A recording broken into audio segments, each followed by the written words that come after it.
muraho neza. Mwaramutse. Bashimire mwese Godfather Bijabo,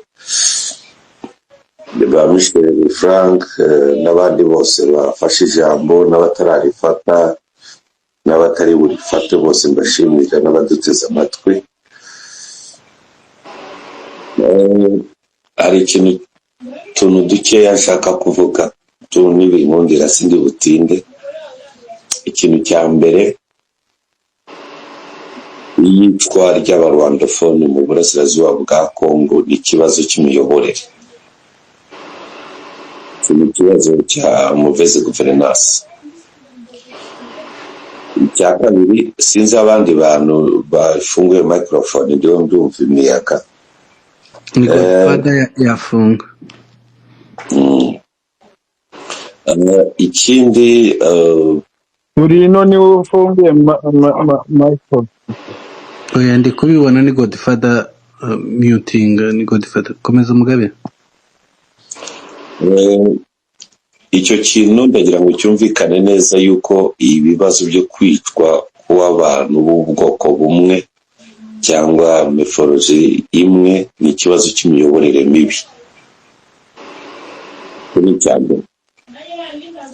So iyo miyoborere mibi igomba kuvaho. Ikintu cya mbere. Cya kabiri, abantu bicwaga b'ubwoko bw'abarwandofone, uko bityo bivuga, cyangwa abatutsi bari muri Kivu, niho batuye. Kivu kugeza ubu ngubu muri gahunda ya M23, mwibuka amasezerano ya CNDP yavuyemo. M23 yasabaga yuko hagira ingabo ziba muri Kivu to pacify Kivu, gukuramo imitwe yitwaje intwaro, gukuramo FDLR, bongera kugarura impunzi bakabatuza, ibiki byose. So Kivu is liberated. N'ahataraba liberated haraza kuba liberated very soon. Muri make ku bijyanye n'ibintu byo gupacifyinga Kivu nibyo M23 imaze gukora. Ikibazo cya kabiri kirazana mu gucyura impunzi. Mu gucyura impunzi ndifashisha nabwo ijambo rya Bertrand Bisimwa ejobundi muri press conference, avuze yuko mu kugira ngo impunzi zihunge hari abasigaye mu byabo, baranga guteza crisis, ahubwo barafite gahunda yo gutuza abantu mu midugudu no kugira ngo ubutaka busigara ari ubw'ubuhinzi n'ubworozi. So iyo gahunda bayirimo, ariko ntabwo ari uguhubuka ngo muze mutahe birukana abandi uburyo biteza chaos. So icyo kibazo kirakemuka. Cya gatatu, Kivu ubona uko byagenda kose, hari bajya mu mishyikirano, AFC yafata leta ya Kongo, M23 igice kinini cyayo kizaguma muri Kivu. Donc ibintu by'ubwicanyi bw'abarwandofone ntibizongera, no kuhakorera kwa FDLR ntibizongera, n'iyindi mitwe. So aho ngaho ibyo byo ntibishoboka kongera. Ibintu byo kuvuga ngo wese ngo Kabila ngo agiye akaba mubi ngo ibiki, ntabwo yahindura setup iri muri Kivu. Setup iri muri Kivu hariho ubuyobozi bw'ibanze bumaze gushyirwaho. Last night, ejo cyangwa ejo bundi, bakretinze komisiyo igomba kuregulatinga amabanki n'ama-insurance kugira ngo bemerere amabanki aze. Ntabwo aregulatinga, ntabwo azana amabanki ngo regulatinge financial services udafite currency. Kandi iyo currency ntabwo wakoresha currency y'Kinshasa udafiteho control. Muzi ko amabanki Kinshasa yabuje gukorera ahantu M23 igira. Ni ukuvuga ko biraza gusaba yuko iyo komisiyo bashyizeho n'abayobozi bayo yemerera amabanki yandi akaza gukorera muri Kivu. Icyo ni ukuvuga ko bagomba gushyiraho currency yabo, ifaranga ryabo. Mu by'ukuri ntabwo tukumva neza chef. turamwumva ariko niwe amwumvise ni wowe utumvikana amanuka wongera utanyumva amanuke yongera azamuke. komeza. So Kivu ntabwo izongera kuguma uko yari imeze, aho abamayimayi Red Tabara FDLR babyuka bakica abantu. Ntabwo ibyo byashoboka. So ibyo byararangiye. Like iyo ni page yindi nayo yarangiye. Page ya gatatu rero niyo gukuraho ubutegetsi Kinshasa. Aho ngaho niho buri mukongomani wese, Kabila n'umukongomani, baruberwa n'abakongomani, abantu bose n'abakongomani bagomba kugenda bagakemura ikibazo ikinshasa. Mu gukemura kuba Kabila numva ibyarakaje Godfather n'ibiki, ibintu bimwe tubikoreho amarangamutima. Nta muntu washyiraho protocol yuko Kabila yakira umusirikare ari uko bamwatse imbunda, wundi wabikora wabyinfosinga atari M23. So ni gahunda ya M23. Ibyo mwemwe kugira ngo Kabila azanye yenda igisirikare cye cyashyizaho amabwiriza, ahubwo yimira abantu bamwe ba M23 kabaka imbunda kugira ngo bamubone bakamusaba appointment. No, that is iyo ni gahunda ya M23 AFC, mbese kugira ngo byumve neza. Kimwe niyo ugiye kwegera coordinator nanga, niyo ugiye ahantu hari Fande Makenga, ni yewe niyo n'abasirikare usibye kwicisha bugufi kwa General Sematama, ubundi nawe nta umuntu umugera iruhande afite imbunda atari abescort. Iyo ni formal protocol ibaho kandi igomba kuba enforced by M23. So muri gahunda yo guhindura ubutegetsi bw'Kinshasa, niba mwarakurikiye speech ya Kabila, mwumvise ibinanenga ubutegetsi, mwumva n'ingingo 12 yumva zakorwa muri Kongo. Iyo coalition rero igomba gukuraho ubutegetsi, kandi yakuraho ubutegetsi M23 ikaba a national army igasimbura FARDC. Byanyura gendeho ndavuga uko mbyumva bimwe kandi bimwe nabyumviseho gutyo, ariko nanone byakora mu mishyikirano. Donc M23 yakuraho ubutegetsi cyangwa FC yakuraho ubutegetsi, ntabwo gahunda ari ugushyiraho Kabila kuba president wa Republika. Byararangiye, manda ze zararangiye, ntabwo ibyo bihari. Ariko M23 recognizes, yemera ko Kabila is an important man, kuko niba hari abaperezida bo hirya no hino bo AFC yakinira kuvugana nabo, aho kugira ngo bajye kunyura muri za state department cyangwa se kunyura mu bandi baki, Kabila afite contact, is a former head of the state, yana picking a phone agahamagara perezida we wese akamwita. So nta gishya cyabaye. Kabila kuba ari Goma, ari iwabo muri Kongo, afite urugo Masisi, afite n'amazigoma. Kuba M23 yashyizeho iyo mechanism to protect him no kumugumisha icyubahiro cye, ariko muri gahunda yo gukuraho ubutegetsi Kinshasa ahubwo nibwo igiye gutangira. Donc phase ya Kivu yarangiye, hashyizweho ubuyobozi bwose, ba gavana, vice gavana, no gushyiraho central bank n'ama insurance amwe agiye gutangira n'ibiki, ibikorwa remezo biriho birubakwa. Iyo phase y'abayobozi bahari bariho barabikora, barubaka ibikorwa remezo, barishoringa umutekano muri Kivu, barakora amasuku, bariho barapacifyinga Kivu, bariho barubaka Kivu. Ariko nanone gahunda none yije iyindi phase niyo kugana Kinshasa. Ariko Kinshasa ntabwo wahita utangira kuganayo hakiri imishyikirano. Imishyikirano ninashoboka bikaba ngombwa ko mvanga abayobozi, ntabwo M23 yavanga igisirikare na Kongo.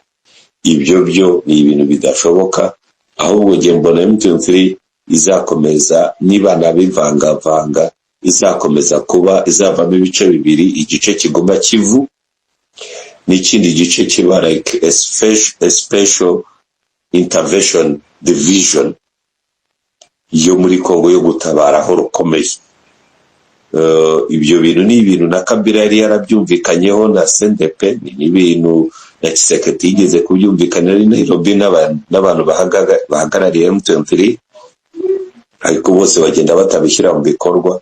Ariko ibintu byo kugarura ba senators Arias Ruberwa, kugarura ba former president Kabila n'iki, abantu bakreatinze that mess bagomba kuza to clean up that mess, kuko igihugu ni icyabo, ntabwo wabaheza n'ibishoboka.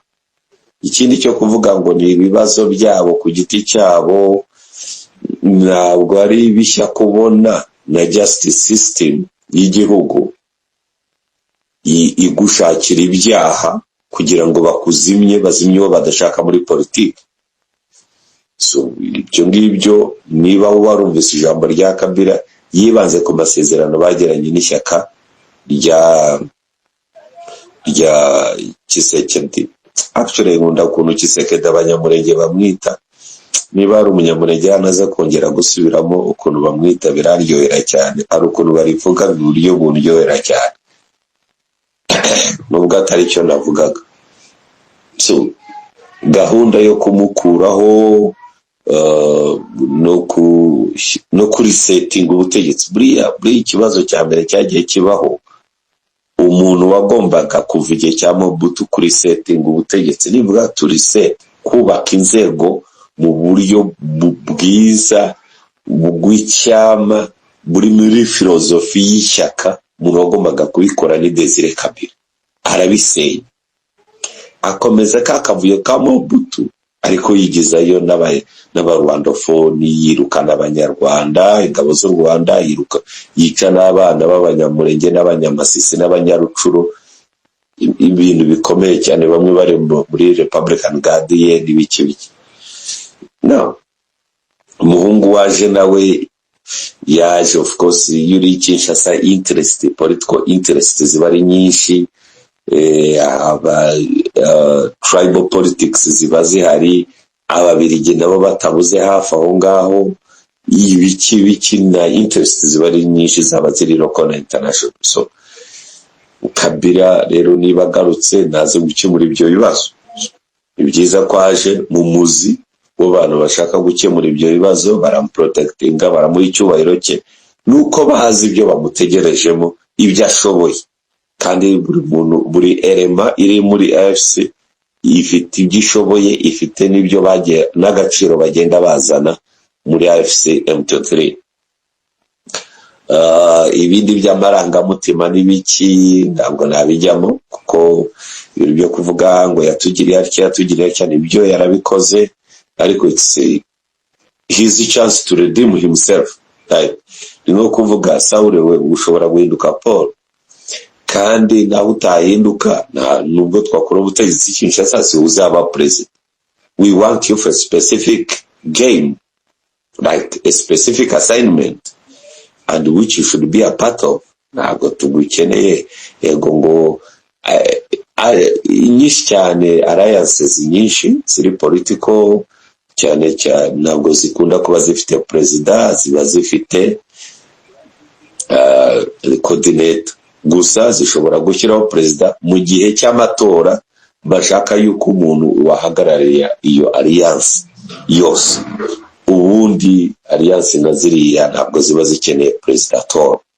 Abatekereza yuko nanone iyi movement ngo na mbere ngo yari ngo seedbed ya Kabila, ngo niwe wari uri mu bintu byose, ntabwo ari byo muri shuka. Ikindi nsorezaho, trust ibirimo kuba hari abantu bari kuri tele batari no kuri izi space, babirimo babigena, bahari biraje ishinga, bemerera buri elema uko bayivetinze, vetting sinzi uko nayivuga, bagenzuye bagakoresha ubushishozi, bakareba n'umuntu cyari buze kumara, birenze gusa ano ma controversy yo kuri space.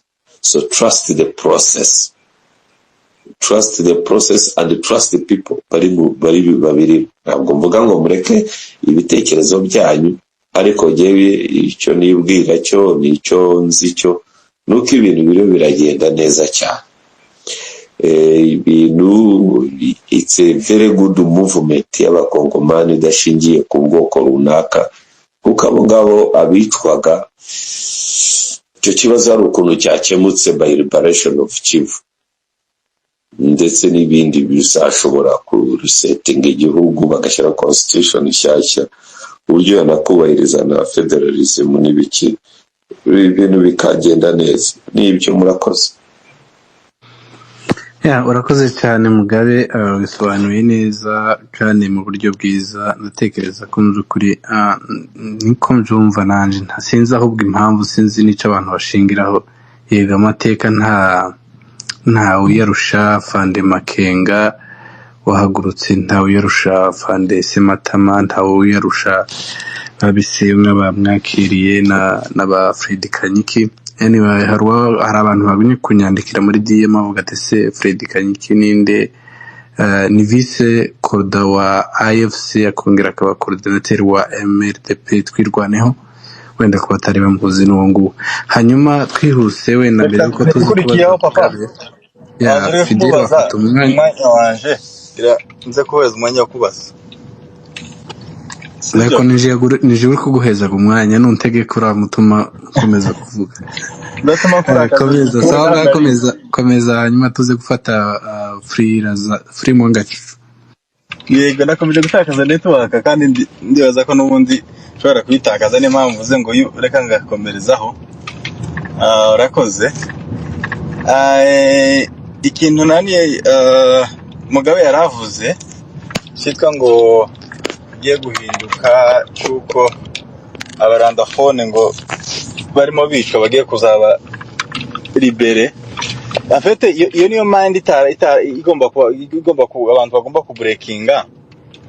Urumva muri Sud Kivu na Nord Kivu hicwa abatutsi. Afite ntashobora ari kubivuga nyine akagera agashiramo icyo bita no kuvuga agashiramo bare, ariko wumve ngo the root cause yose n'abatutsi muri rusange batuye muri Parti de l'Est nibo baba bagendereye kwicwa. No kuvuga kuba n'ubundi kubivuga, urumva ko arimo kubivuga ubwiwe nawe, kandi wenda ashobora kuba bisobanukiwe neza muri detail ko abatutsi ari bashakishwa, ariko ntabivuge gutyo. No kuvuga ngo nuko niko ikibazo kimeze hariya. Afite victime n'umututsi, hanyuma ugomba kuba sacrifice w'iyo cause yabo n'umwana w'umututsi entre Sud na Nord, hanyuma noneho ariko ugomba kuba yoboye izo abantu bagomba kuba sacrifice muri izo bintu, agomba kuba ari ubundi bwoko. Umva iyo mind nayo ntirageraho bazayibreakinga kugira ngo byumvikane. Niba rugana nka kuri Makenga yarabiyoboye batangira tuvuge na Bisimo, donc akomeze n'undi ari antete kuzageza bumvikanyije iriya koze ivuga ngo turarwana uburenganzira bwacu bwo kubaho, ku buryo bazagera bagafata nimba ari Sud na Nord na Est, bakagera za Holoma, bakagera muri Katanga, bakagera ni Kinshasa, abantu bakiridinze tuvuge n'umututsi urugero. Iyo mayane ntirabaho kubera kuko muri rusanga abakongomani muri en general bateye induru bavuga ngo ntabwo abantu baduteye cyangwa se abantu tugwana ari abakongomani bagenzi bacu. Ikintu kitakirikwangira kuko cyambere nuko abantu bashakisha undi muntu ubundi bwoko. Iyo ni mind na itaraba broken ku buryo wumva ko ni ikintu bazabita ngo ni abawe bazabita ngo ni blind weaknesses. Ni ikintu umuntu aba afunze ariko n'abatazi ko gifite, kirafunze ntabwo kikigaragara ariko kandi gihari. Ntabwo ari weaknesses isanzwe, ni ikintu gifunze ariko gihari kirimo ku affecting ibintu byose. Kabila rero concern za Kabila ni nini cyane kandi zigomba kubaho. Karetse umuntu utazi histoire ya Kongo ukuntu imeze. Uzi ko muri histoire ya Kongo ya se wa Kabila ngo hari bageze guhera za Bukavu za Uvira yari umuntu simple. Bageze i Kinshasa haje abantu babanaga nayo muri Maki muri za 1964, atangira kuza bambika amateni arabasivira. Abantu bakibaza ngo si uyu muntu ko yambaye teni byagenze gute, akababwira ngo Mustin General, akavuga ati no uyu ntago twari tumuzi muri commandem, ariko deja kubera kuko deja hawe titre ubwo kubikontredire ubushatse kuzana ibibazo muri cause kandi deja mugeze hagati. Zumvikane kuko rero umuntu ugira concern za Kabila, izo concern zigomba kubaho kubera kuko niko histoire igaragara kuko bishobora kuba bigoye. kubera iki? Ku mpamvu z'uko bagera hari imbere nk'uko yareka bivuga ngo ninde muntu ushobora kumucalenjinga. Nanje kuko izo concern ndabona ko nta muntu ushobora kumucalenjinga. uretse gato ni ikibazo wambazaga cyangwa ni submission ya Reka ntange point yanje wenda uraza gukurikiza no gufata umwanya. Nta muntu ushobora kumucalenjinga kubera iki? Ku mpamvu z'uko abo bagiye kuzana nawe batabaye muri cause ya M23 na twirwaneho, abo ngabo ni abantu tuvuge koko bumva cause y'abatutsi muri Sud na Est na Nord, ariko kandi barangajwe imbere na intérêt politique. Ivyo ngibyo abantu bagomba kubyumva, kandi ibintu bizabijana muvumira iharanira uburenganzira bw'abantu, haba harimo n'abandi bantu babumva ko bagomba guprofitiramo bakabona. Ivyo ni ibintu bisanzwe aba opportuniste basanzwe mu isi. So kutumva ko bibaho ndumvishije barimo gushaka gusigura ko bitabaho, ivyo ni ibintu bisanzwe birajana. Donc wowe ubumva ko uri gupfira impamvu zawe zo kuba bujije uburenganzira, ariko haba hari undi ku ruhande nawe iyo niyo kazi yo kugira ngo yiposition. So abo bantu bari hagati bazanye na Kabila rero, kuko nta muntu ushobora kumucalenjinga ari yaje muri no eta, kuko nawe agomba guprofita umwanya, yaba ari mwene wacu yaba atari mwene wacu, ugomba kubyumva ko nawe nimba yazanye nawe n'undi uri ku ruhande. Uyu munsi yo yamenya kaga kabatutsi muri Sud Kivu. So nawe ni kimwe n'undi mu politiki kimwe n'undi wese birumvikana. Ntabwo bavuga ngo niba abandi baje ngo we ngo kubera kuko yumva kose aba yarayumvise. Uwo ninde uri kuvuga? Ndavuga uri wese uzana na Kabila, yaba ari umunyamurenge ari umututsi ari wese. Amuweze Nyarugabo n'abandi. Nta umuntu amuvuze neza kubera ko bavukana yabagerageje gushanga ama emotion, ariko byumvikane ko ntabwo ari no munsi wa none amenye kuko abatutsi bishwa en vrai dire. Akantu kuvuga ngo ibasyo, ariko kandi Fede, iyo uvuga ngo ntabwo uyu munsi ari wo munsi amenye ko abatutsi bishwa, wowe wabimenye ryari? Uribuka ko Mugize Nyarugabo yahagurutse muri Parlement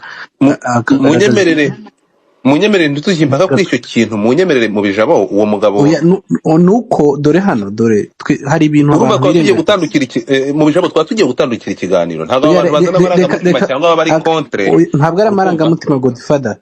Reka ntitwirengagize Nyarugabo discours ziwe twagiye tuzireba umunsi ku wundi, duhereye muri Parlement avuga ati kwima inzira y'ibiganiro wakurikiye. Uretse second Fidel, uretse gato mu bijabo wakurikiye ikiganiro nakoze ejo. Nshobora kuba ntaragikurikiye kaze mbwire uyu Fidel muri aya magambo urukunyumva. Navuze ko niba ari abagabo dufite Nyarugabo ntabwo abaje uyu munsi muri Kongo wakwanganye gato. Navuze ko niba ari abagabo dufite bahaguruka bashize amanga bakavuga Moise Nyarugabo arimo, siko bimeze.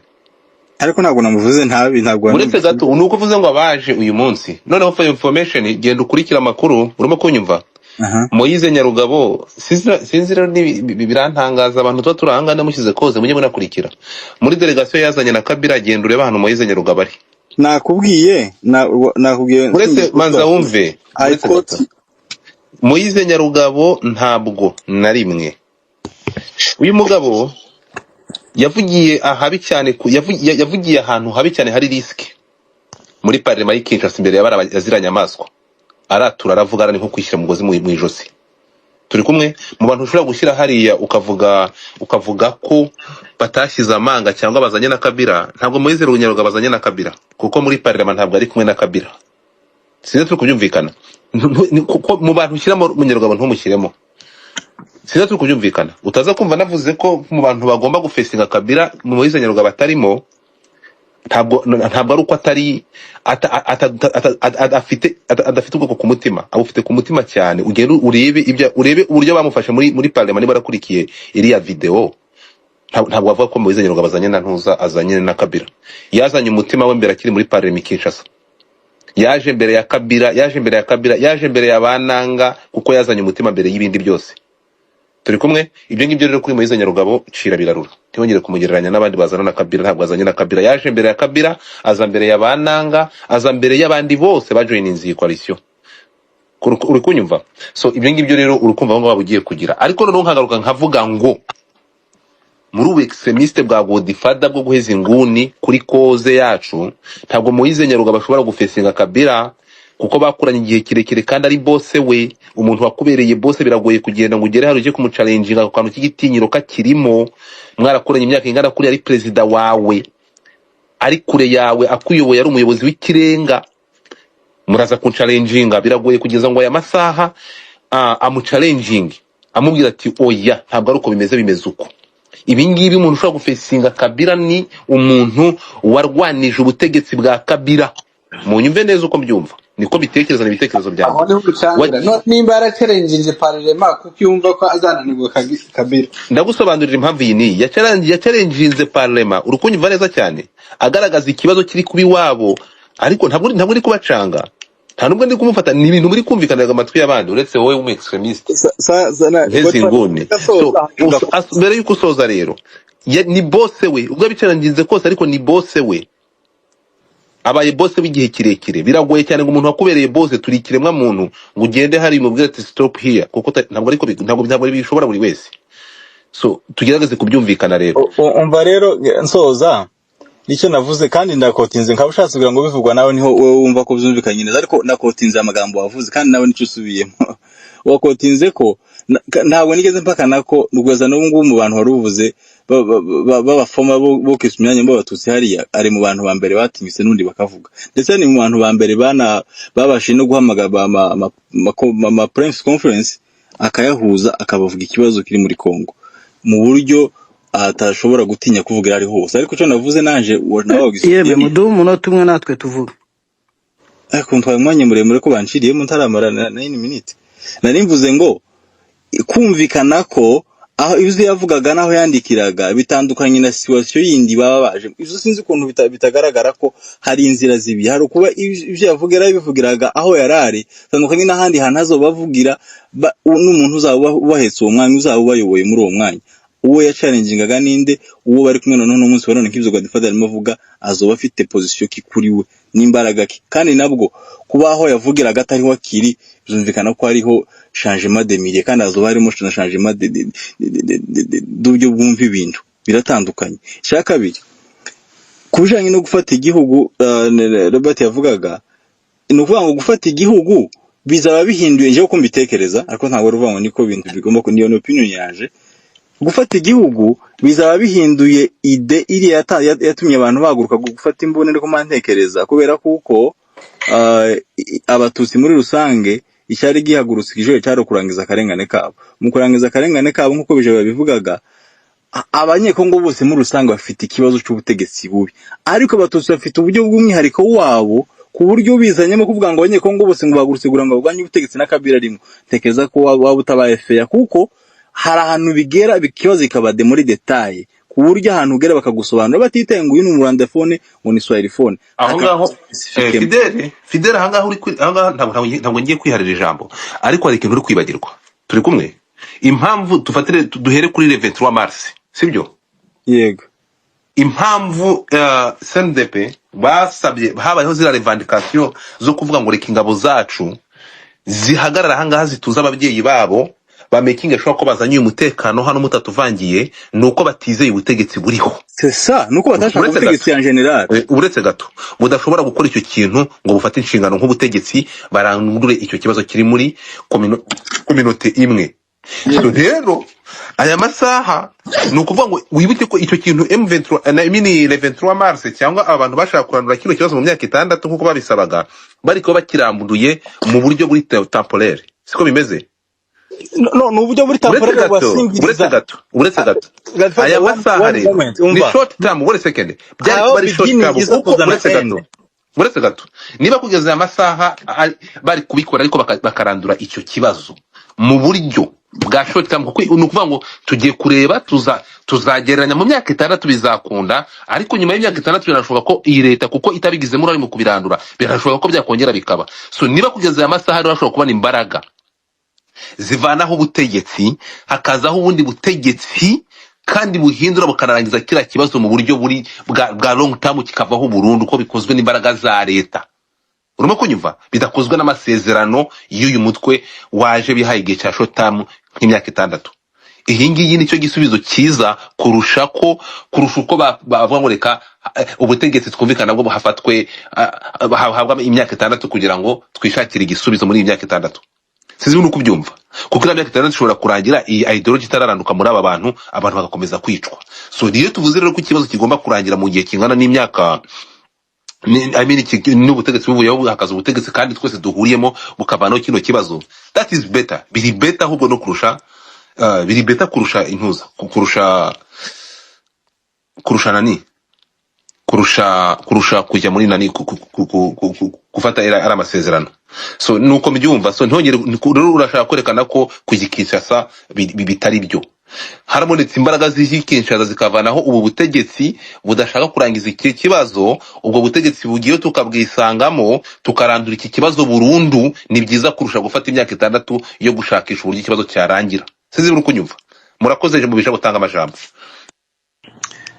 Urakoze. Reka twumve Free Mwangajucu, ariko abantu bashobora kuba batumvisha ivyo Mugabe yavuze.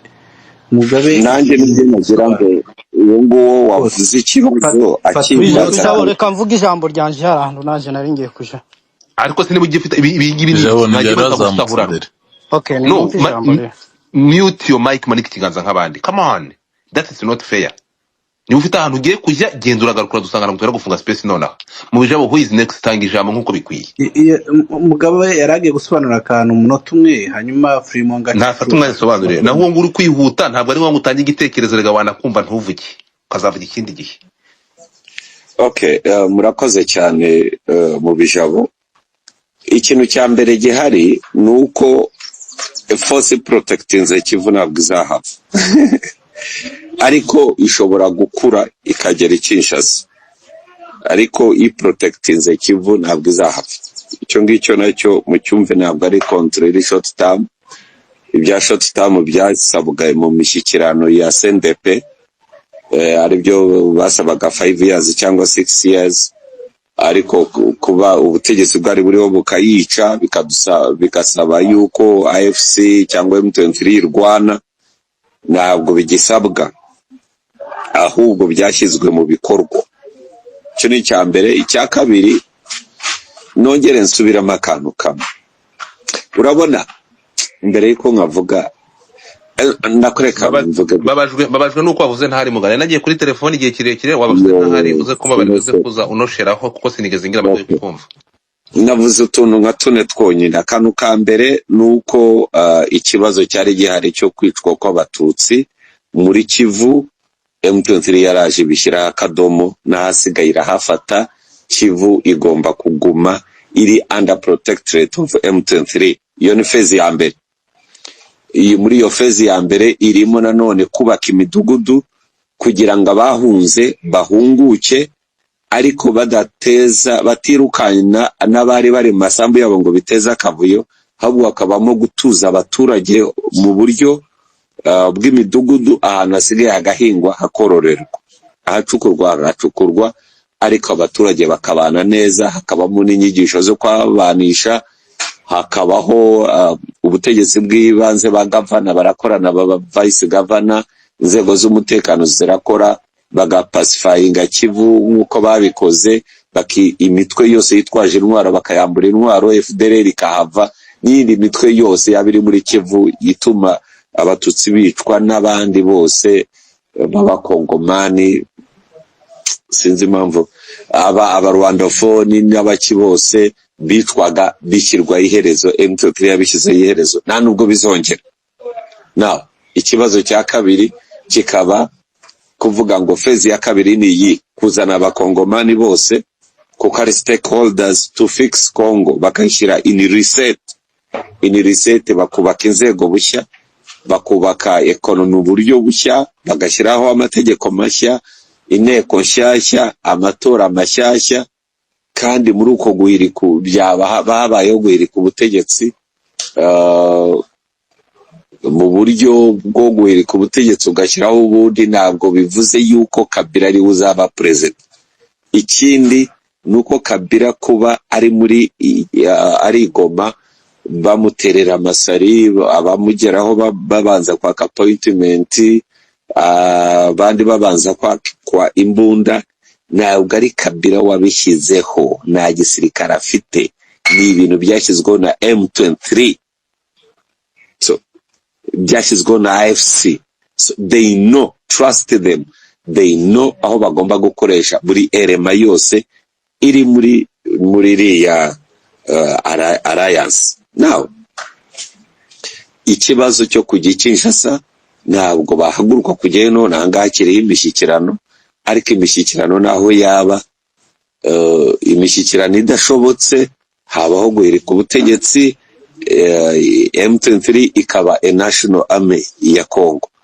Imishyikirano ya resisa hakabaho kuhindura ibintu ubundi n'andi masezerano, ubwo M23 abadasigaye Kivu iyindi group ya building a new division ya special intervention division yo gutabaraho rukomeye. Ibyo ni ibintu na Kabila yigeze kunegotiatingaho na CNDP, ni ibintu na Tshisekedi yigeze kunegotiatingaho na M23 Nairobi. Ibyo nabyo biraho biri ukwabyo. Ikintu cya gatatu yenda ishaka gusobanura ni ikintu cyo kuvuga ngo hwizi hu ngo uyu ninde gose ngo nta mututsi wayobora ngo agere Kinshasa ngo abe president ngo babigezemo ngo kubera yuko ngo movement ivutse ngo bayitira ko ari abanyarwanda ngo bari actinga ngo bashyiraho undi mukongomani gutari muri ibyo bintu yageraga ibihindura. Nobody knows niba iri ku butegetsi who is going to be the president. Ibintu byo guha Kabila imbaraga nyinshi ni M23 zimuha, irabizi byikora. Trust the process. Hari ibintu byinshi tutumva yenda rimwe tukabitangaho ibitekerezo, ariko hano muga buretse wicamo what do you mean nkaho uziko nkaho uvuga nkaho turi contraire yaho? No, ntabwo turi contraire ya ntuza ya process. We do trust the process, but we have freedom for speak. Tugomba kuvuga, tukavuga dutekereza ibintu nuko tubibona, then we have to speak. Ntabwo twari uko tudatrustinga nani process. We do more than you think. Okay, the process rero mvuga process izana Kabila ikazana n'abanumbi ikazana n'abandi barabizi ibyo bakora. Ntabwo to trust the process so kuvuga ko ari just blindly trusting nuko mu questioning nuko muganira, ariko ndabizi hano hari abantu bafite inyungu zitandukanye. Ndaguha urugero bizoroshye, shora no kuba ndibeshya ndi umuntu. Hariho abari deliberately bo mu Kagara bashaka just to cause discourse gushyiramo amacakubiri muri M23 AFC. Hariho abandi bari genuine bafite gusa kubera background ya Kabila n'ibyo Kabila yakoze n'ibyahemutse, n'abandi nabo abo ndabumva they genuine, ariko nabo hari abafitanye ikibazo nabo nakwita old guards abahoze muri politike mbere, nabo ndabumva. Ariko ibi bintu biteguye neza. Ikintu gihari ni iki ngiki, ikintu gihari icyo navuga ni ikintu kijyanye no ku nobody knows who is going to be the president. Ukira aho ngaho hari akantu ushaka kwirengagiza, ariko wenda maybe ntabwo gafite amakuru. Reka mbigusobanurire impamvu ibiganiro biba biri aha ngaha, mujye mutwumva ugerageze unyumve neza cyane. Ntabwo iyi ngiso si intambara ya mbere, si ya kabiri, si ya gatatu.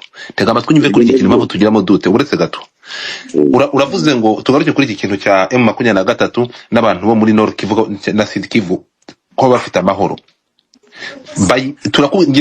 Ngiye kukubwira ibintu by experience unyumve neza cyane.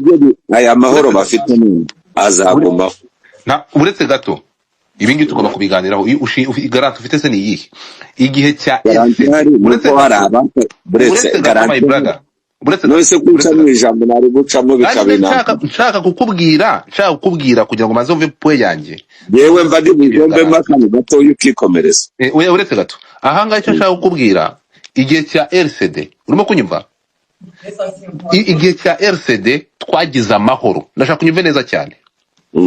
Twagize amahoro arambye pe. Bigeze iki? Uretse gato oya, ahantu twari turi no muri zintara ari kukubwira twicirwamo, twari dufite amahoro kuko hari provinzwe n'abantu bacu aba bakongomani n'izi ntera hamwe. Iyo duhari urimo kunyumva, badukunda kurusha ukuntu bikunda. Igihe cya RCD bari bahari, unyumve neza cyane. Twagize amahoro kugeza naho abantu batashye ugende hariya ibyari imirima amafamu yose hari iwacu amaferme bajye bayahinga bakayihingagura agahinduka imirima ihingwa twagaruka mu mirima yacu akongera akaba amaferme waragenda ukabona ahantu hose ni icyatsi kibisi sinzi nuko byumva ariko RCD kimara kujya muri leta turi kumwe bya bintu twongeye gucurwa bufuni na buhoro untega amatwi nyumve neza cyane so buri gihe iyo haje iyo revolution tukaba dufite tugakontorora aka gace kacu tugira amahoro ariko buri uko twinjiye muri leta ya mahoro agenda nkuko yaje kandi dukomeza kwicwa na babantu ibyo byavuye uretse gato twongeye kugira gahenge umututsi yongera kugira gahenge CNDP ije wumve tukabana neza bakaba imfura bakaba beza ndashaka kugira wumve iyi ideology bakora atari ubwa mbere bibaye si n'ubwa kabiri yego igihe cya CNDP twagize amahoro abahunde tubana nabo izi nteramwe zabaze kwa infiltre tukabana na z'amahoro inka zikarishya amaferme akaba amaferme bikagenda bikaba byiza cyane urimo kunyumva CNDP kimara kujya muri brassage bakimara kwihuza leta yongeye kuya turongera turabagwa unyumve neza cyane ndakumvise ntabwo nuvuga ngo kandi ntabwo M23 ifasha agace igihe kirekire kurusha igihe CNDP RCD yahayoboreye ntabwo bifite agace nujye kureba uzareba niyo mpamvu usanga njya mbabwira ejo bundi nakoze ikiganiro udahari ureba muri ibi bihe byose dufite hari ukuntu abantu bavuga kuri izi nkambi ziri hanze ziri mu bihugu duturanye ariko mukirengagiza ko dufite inkambi zimaze imyaka 25 mu gihugu hagati ndaguha urugero mu bihumbi 2000 impunzi zaratashye ziva za Byumba n'ahandi hose basubira muri Kongo Mugabe ni wumva ahantu bita ku Mushaki ni wumva ahantu bita ku Nturo batwitse ejo wundi midugudu wabonye ukumva ikirorirwe ukumva igicanga ahantu ukunda kumva cyane abavuze umututsi ugahita uhumva aha hantu ni muri transite mu bihumbi 2000 impunzi zimwe abavuye mu bice bitandukanye babashyiraga ku muhanda n'ahantu hari amadefense ya gisirikare mu bihumbi 2000 aho ikirorirwe hari hadiprowinze uwo bita uwo bitaga Mutembe Major Mutembe icyo gihe abanyarwanda bari bakiri muri Kongo yaradipronze hara mu Gicwa niyo mpamvu bazanye impunzi bazishyira ikirorirwe ndashaka kubyumva neza cyane za Gicanga nuko hara ku Mushaki ni ku muhanda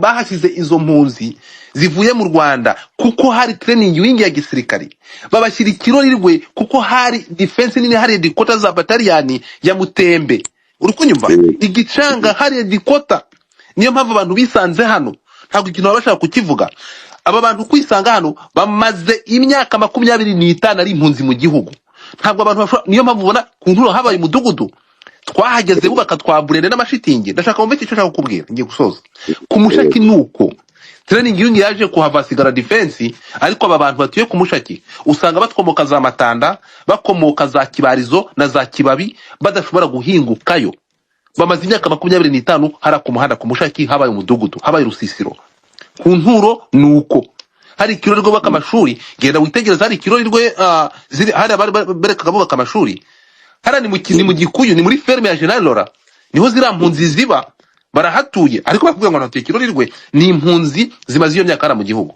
so ibi bintu kuvuga ngo rero ngo hari amahoro ngo ahantu idiprowinze byaba bigiye kuba ubugira kane igihe nubugira gatatu kigiye kuvugira gatatu RCD yaraje tugira amahoro n'impunzi zose zirataha ugiye muri leta turongera turahunga kuko leta yaraje babantu bari bacecetse barongera bahagurukana ya ideology igihe cya CNDP genda ubaze ahantu hose yari diploinze kuva za Ngungu urimo kunyumva abantu bagendaga ninjoro nkuko ikigara abantu bagenda umunsi bagiye muri gouvernement bongeye kwegura imihoro ni ideology yabo bibigenda uko igihe cya M23 igihe yari irucuro abantu harameze neza so ibi bintu byo kumbwira ngo amahoro ahari kuko bahari batarivanga muri iyo gouvernement bingibi si ubwa mbere kubigiraho dute rero kubigiraho dute tukavuga ati ese nuko tuzi uko byagenze kandi abari muri bini babaye muri ibyo ngibyo bindi tukavuga nizihe mpinduka nihe challenge irimo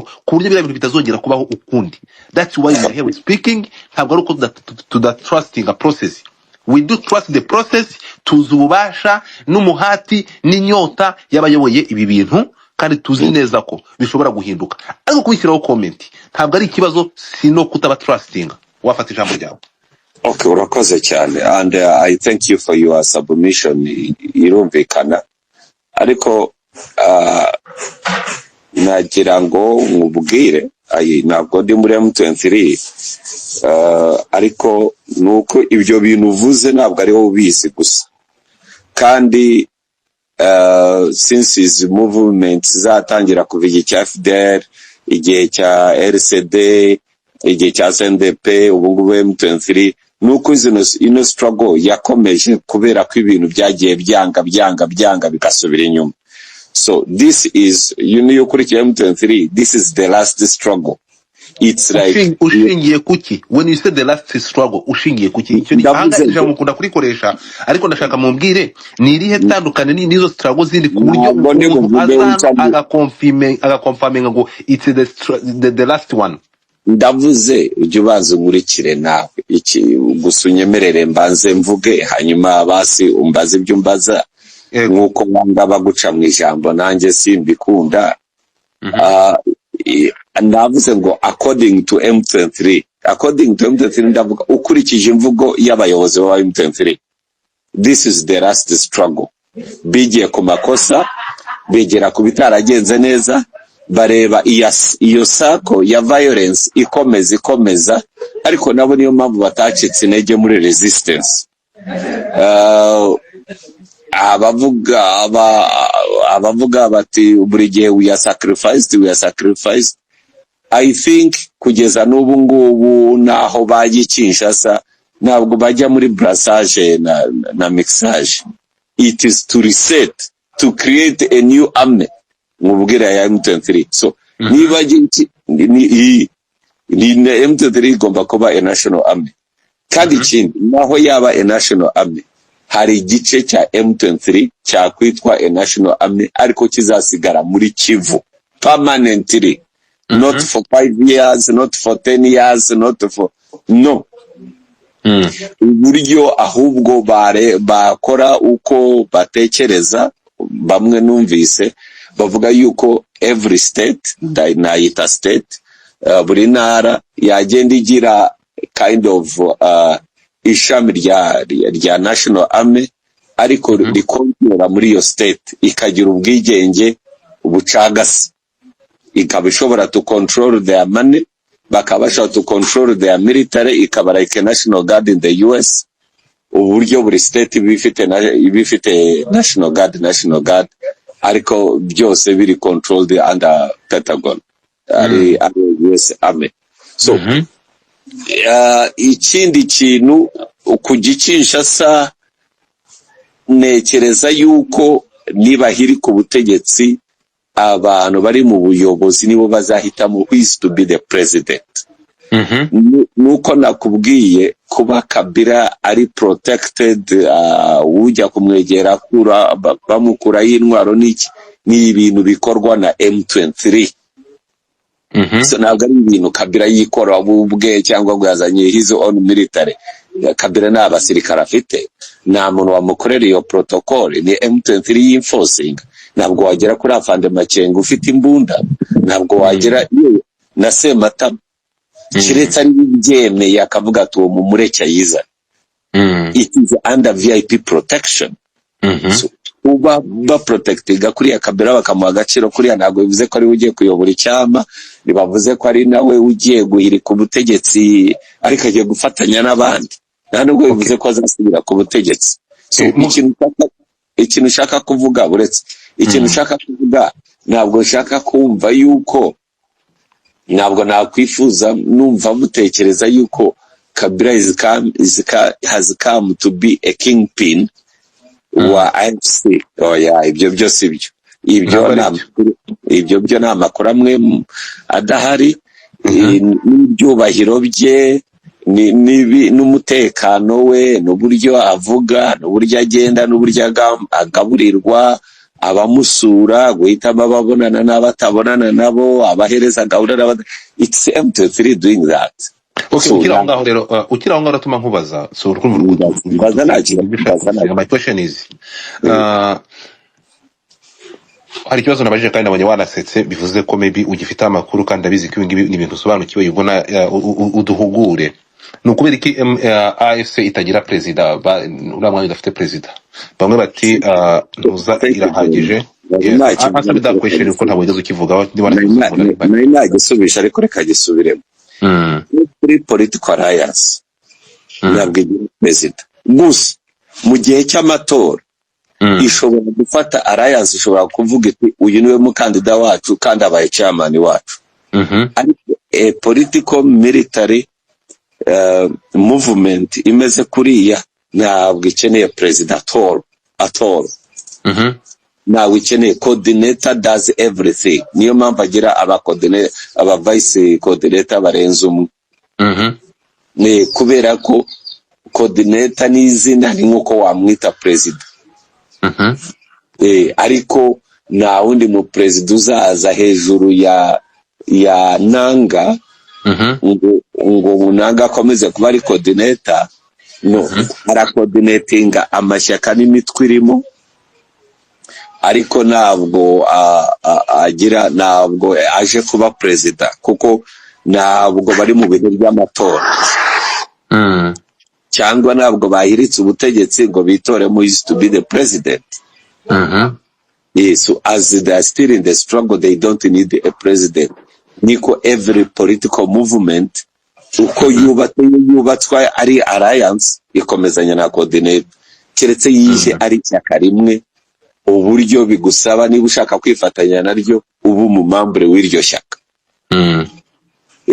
nigeze no kumva wowe ndagusubisha ariko hari ubundi muntu wo muri background nasubizaga kare utaranca mu ijambo yavuze ngo ese kuki uva hano yabigejeje buriya hari abantu bacomba mutuntu two gushotorana ngo ese ni kubera iki umuntu utarabaye muri movement aza bakamwakira akaba ari wiyobora FPR kuki itabikoze by the way chairman Red Kanyarengo muri za 59 60s yaravuze ngo azongera ibyo murabizi bajyaga vugaho ngo azongera gutegekwa n'umututsi ngo ari uko umusatsi wo ku mutwe utagihari I mean wagarutse ariko when he came to RPF he was a chairman, he was appointed the chairman. So you bari izinde baraje ibyo ntabwo abanga wenda sinari impari ntabwo nibyo ngibyo izo ni mata ndio ndasubiza yo nabaye nkuvuye ndio ndasubiza wa wundi a political movement idashobora kuzana national identity. It's a dead political movement. It becomes a group yaba activist. Iba a militia y'ubwoko. Yeah, true. Komeza ndakumva turi kumwe kabisa. AFC nidashobora kuzana abakongomani bose barambiwe ubutegetsi. Baba baraburambiwe kubera political persecution, physical persecution, persecution ishingiye kuri morphology, tribal persecution, abo bose all those interest barambiwe imitegekere mibi. But they need to come together bagakura ubwo butegetsi. Hanyuma iyo alliance ni nayo igena who is who, uyu ari muziye nyungu, uyu ni hehe, uyu twamukoresha hehe, uyu tumufite iziye nyungu, bakamprotectinga bakamuha umwambaro bakagira gute bitewe n'inyungu na rora agomba kujua. Ibyo nibyo birimo kuba. Ndakubwiye ngo M23 ubu yagiye irakikinga in muri phase ya kabiri. Yukurikiye Bertrand Bisimwa interview yatanze ejo bundi muri press conference, yukurikiye Nanga mu byo yavuze ubushize yakira abantu, yukurikiye icyo yukurikiye ijambo rya Kabila niryo rikikinga in phase ya kabiri. Kongo ihari ubu ngubu ni ibihe bibazo ifite, icya kabiri ni ibihe bisubizo yashyize mu ngingo numva ari nka 12. Phase ya kabiri ni ugukura ubutegetsi Kinshasa. Inayo mpamvu Kabila yaje none ahangaha ataje mbere. So ni ugukikinga in second phase. Kandi abazana Kabila abazana who is who barabizi ibyo barimo gukora, kandi si ukubimenya gusa, ntabwo bavuze ngo uyu nguyu, ariko buriya barafata yenda n'ababyishe n'ababikoze nabi. Okay, redeem yourself, mwigaragaze noneho muke muri amakosa the mess you caused, clean up your mess. Ariko ntabwo bivuze ko ari wowe uzaba president. Ikindi kintu ushaka gukurayo gitoya cyane, gito cyane, kuvuga ngo senators Arias Ruberwa cyangwa deputies Arias Ruberwa ngo kubera ko ngo uri Kabila ngo yabaye boss we ngo ntabwo yamuvuguruza, ngo ntabwo yamufesinga. My friend, when it comes to politics, umuntu wari kuri hasi ubu se nituba no mu gisirikare warananze kukinjiramo bakampromotinga bakangira ano officer nusarutinga se. Icya kabiri ni ubwa mbere se ubonye vice president yicana president akaba ariwe uyobora. So ibyo ngibyo muri politics mujye mukura, muri politics nta muvukanyi ubaho.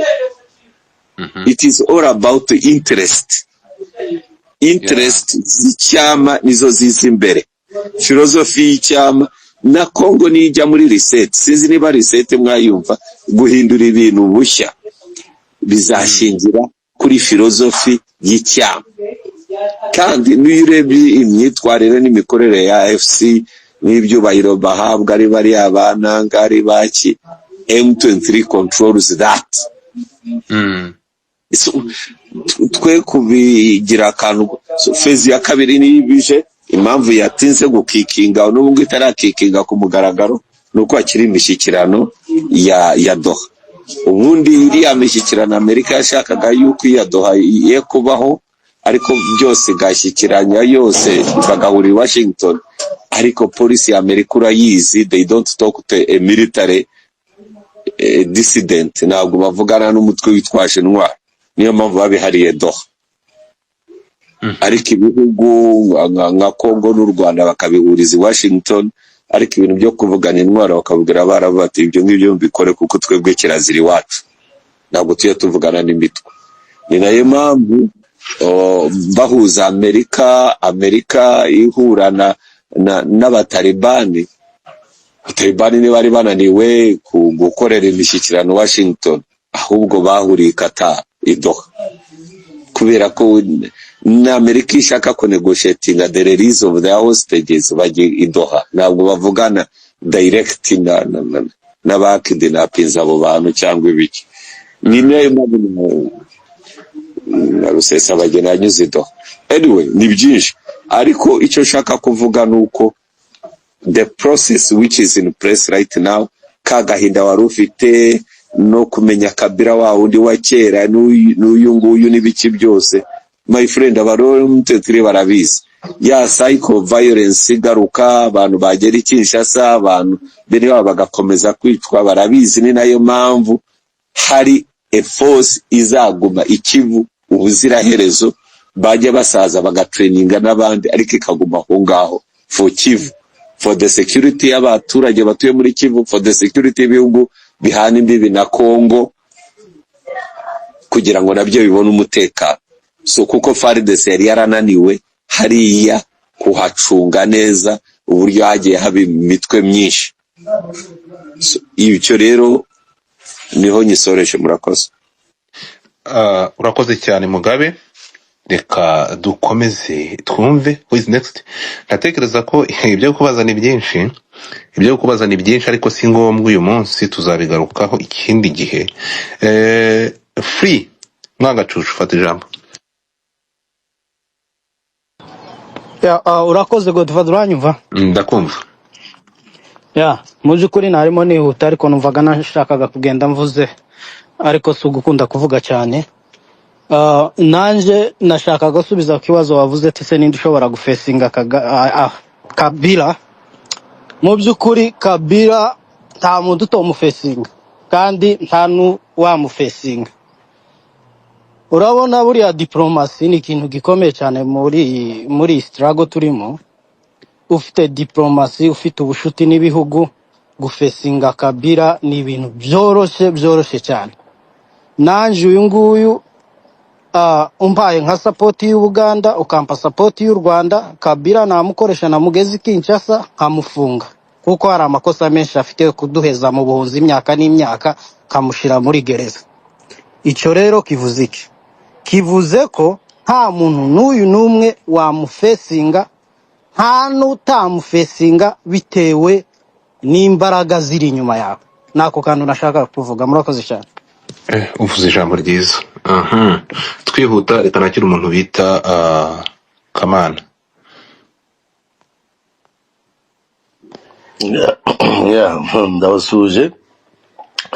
ndabasuje kandi nishimiye Bob cyane.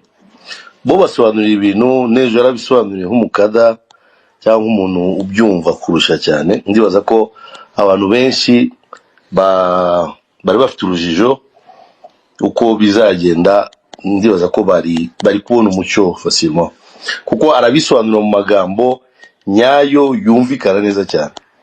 Umukada cyangwa nk'umuntu ubyumva ubimetriza. Ariko hari ikintu kimwe numva kitoroshe nshaka kuganira kubaza Bob n'abandi bose mubone difficulté izabamo. Urabona ukuntu Kongo ingana. Kongo ni nini cyane, ntabwo ari kimwe n'u Rwanda. Kongo yaratamitswe uburozi bw'ingengabitekerezo, ideologie ya genocide cyane. Ubu ngubu parti zose za Kongo, FDLR n'abasekediste bose bamaze kugira kumungwa n'iyo ideologie ya genocide cyane. None ukareba abarondofone bari target ni bake cyane, ni minorité cyane rwose, ku buryo je pense que batari na 1-2%. Uribaza, ndi kwibaza ukuntu M23 izafesinga iyo challenge yo kurandura iyo ideologie une fois abanofone bagenda bakanyanyagira hose muri Kongo, nkuko bavuga ngo bashaka kugenda bakagira Kinshasa. Ese ntabwo ubona ko iyo ni risk kubazagenda ari nkewa nyine ari abantu bake cyane, ku buryo byaba ikibazo. Ariko d'une part, iyo nsomye amasezerano ya 23 mars, amasezerano ari clair, byarakemutse. Baravuze bati twe tushaka gusekiriza iwacu n'abantu bacu, tuzaguma hano, ntabwo ari ngombwa kusakaza kusambarana. Haina lazima tena kusambarana, kwenda kujya kure ni kusambarana, kuko mutujyana kure iwacu agasigara gap. Bo barabivuze ngo ntabwo bizongera, kandi c'est vrai. Ariko se nanone rero kuki ahubwo M23 tibandika buti abandi bo mugeze namwe musekirize wanyu hari hose, twebwe tugumye hano ko ntabwo dushaka kutataza mbese kusakaza imbaraga, kuko il faut dire que manipao irakenewe muri sécurité. Manipao irakenewe cyane, ntabwo warinde muturage wese aho ari hose udafite manipao nyinshi. Urebye neza manipao deja muri zone ya est yonyine nayo ni nini, nabo barondofona abo bahigwa, abo ideologie igamije kurimbura, naho ni nini kugira ngo ba maîtrise facilement bishoboke. Nabazaga Bob, ntabwo bibona ko ahubwo abantu bakomeza kushira mu bikorwa cyane mu masezerano ya CNDP ya 23 mars, bakaguma iwabo bakasekiriza ore gutatanya imbaraga? Murakoze. Urakoze cyane. Bobe yagiye. So anyway, peple ngayo nguko. Ariko mu minsi mike vuba you gonna get the new hit news banga.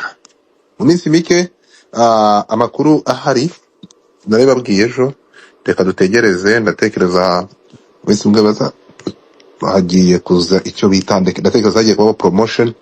Iyi promotion igiye kubaho izazana inkuru zitangaje, and ntekereza ko Kabila yaje ntabwo ari Kabila nkuko mubitekereza.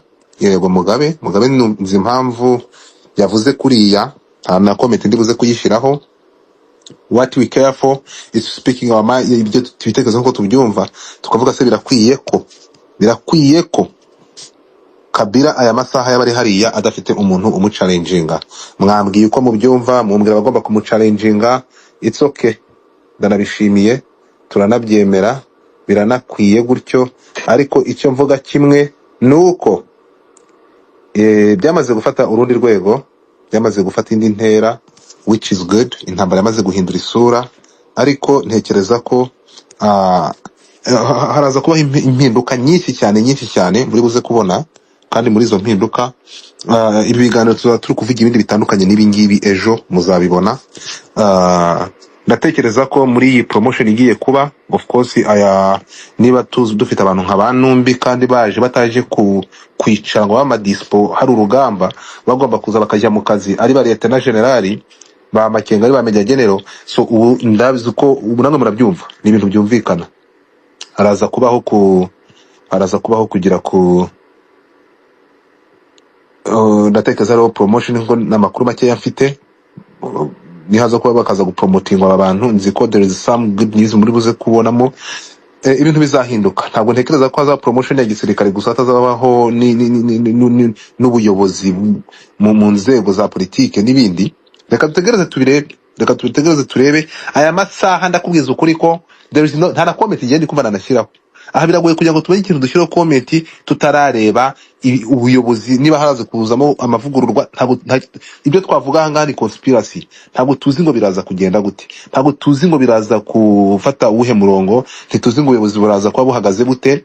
Turi kumwe gusa, amakuru ariho nuko ubuyobozi buza kuyoyo bari busanzwe buriho, ariko ntekereza ko byaba promotion za gisirikari n'ibindi biraza kuduhereza indi shusho. Iyo shusho rero after iyo shusho n'izi mpinduka nibyo biri buze kuduhereza image ya comment dushobora gushyira kuri ibi bintu. So hey, wait and see.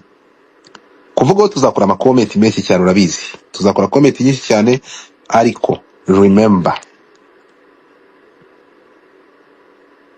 mwibuke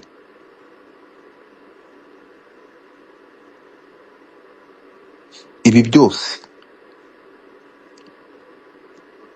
byose muri kureba, there is a master planner. So and we trust them. Mugabara akoresheje ngo we trust the process. Yes, of course we trust the process and we are member, ariko dufite n'uburenganzira bwo gushyiraho comment no kwibaza. Reka dutegereze turebe.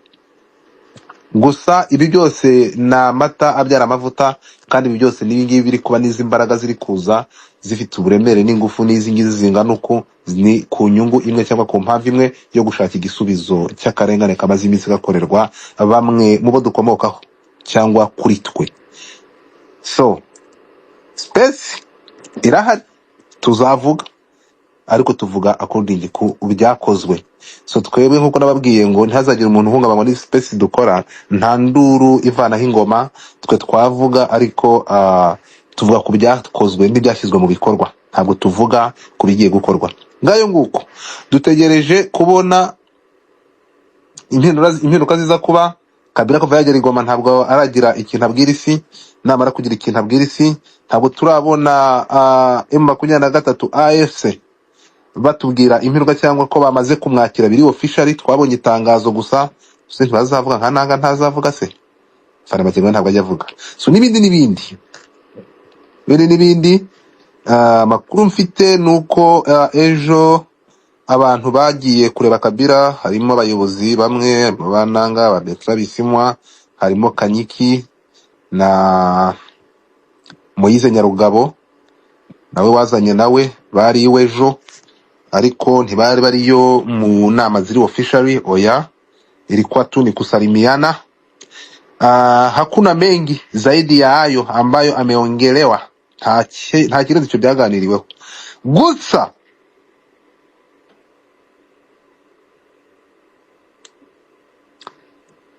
ubu ngubu igiye kujya iba breaking news after breaking news, kuko niba kugeza amasaha tuvuga ko Kabila yaje, ba Moise Katumbi ntibarahagera, hari abantu benshi bazajya baza mugatungurwa, nibaze cyangwa basigeho uko baza kose. Abangaba nababwiye njyewe ko mbafata muri ubu buryo, ni igitekerezo cyanjye, njye mbafata nk'intwaro za musahada, ni imbunda z'umusahada muri koze yacu, cyangwa mu cyatumye ababarajene bahaguruka bagafata intwaro, mu cyatumye twirwaneho ihaguruka. Abangaba mbafata nk'imbunda z'umusahada.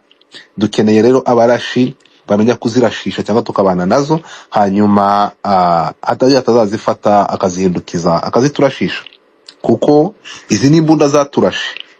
Izi mbunda zaturashe rero kuba aya masaha zije ku ruhande rwacu zigiye kurasa aduyi, ntabwo twibagiwe ko ari imbunda zakoreshwaga na aduyi.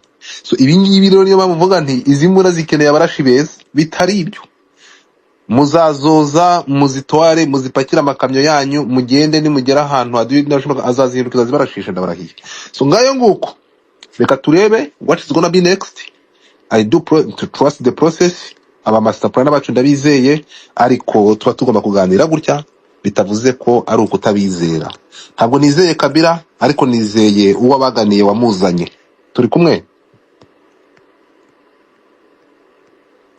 I put ifesi mfite n'icyizere mfite ni ku uwamuzanye cyangwa n'uwakoze lobbying kugira ngo aze n'abamwakiriye, ariko we simwizeye, ariko nizeye abamuzanye, anabyubaha, hanyuma nkanamwakira, kuko nzi ko na Mescot agiye kumurinda, namwe mubo.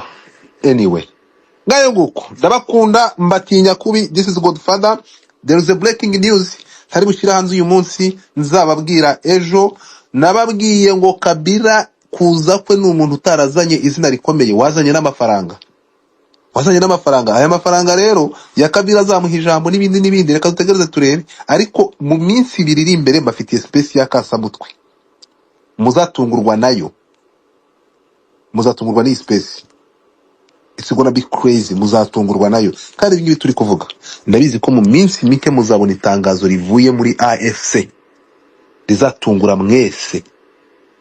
Iri tangazo rizabatungura, muzikanga, kandi mwese muzaseka, abandi muzumirwa. Haleluya! Mwese mumbwire ngo amina. Iri tangazo ntekereza ko rizaza ari akasongoyihwa, zikuri tangazo rizabatangaza, abandi mukumirwa, bamwe mugahekenya amenyo, abandi mukarira, cyangwa abandi mugaseka. Dutegereze, ni vuba cyane, ntabwo ari kera. Let me say God bless you. This is Godfather nk'ibisanzwe. Reka mfate umwanya, singi hostinga cyane. Niba utankurikira kuri iyi konte, nicyo kibazo gihari ku buryo abantu badajoininga. Biratangaje kuba nshobora kuvuga ku nkuru nk'iyi ngiyi, kurikiwe n'abantu 300 bonyine na 40. Ibi ngibi ni agahinda kageretse ku kandi. Ariko nkakubwira ngo yewe gira gutya, ubwire mugenzi wawe n'undi mugenzi wawe ko Godfather nabaye mvuye mu mujyi, ndi gukorera mu nzu yanjye yo mu cyaro, uyikurikire uze uyumve. Turi kumwe. So ni mu nkunde kugira ngo mubashe kuramba, hanyuma nkubwire ngo iyi ni inkuru ndi butegure mu minsi mike iri imbere, tuzavugaho mu minsi 3 cyangwa 4 cyangwa 5, simbizi. We gonna came here with the breaking news. Turi kumwe my people. We have these people, nk'ibyo nababwiye ari ibyo ntashobora kuvugira hano, ariko let me tell you this. Dufite aba bagabo, niba twavuze ngo ninde muntu ushobora gufesinga Kabila akamubwira ngo oya, ninde muntu ushobora kubwira Kabila ngo no?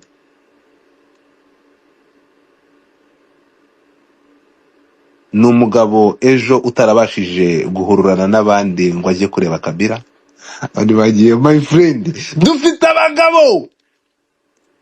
This guy told me, no, how can you come in my area then you say I have to come to see you, have to come to see you, motherfucker.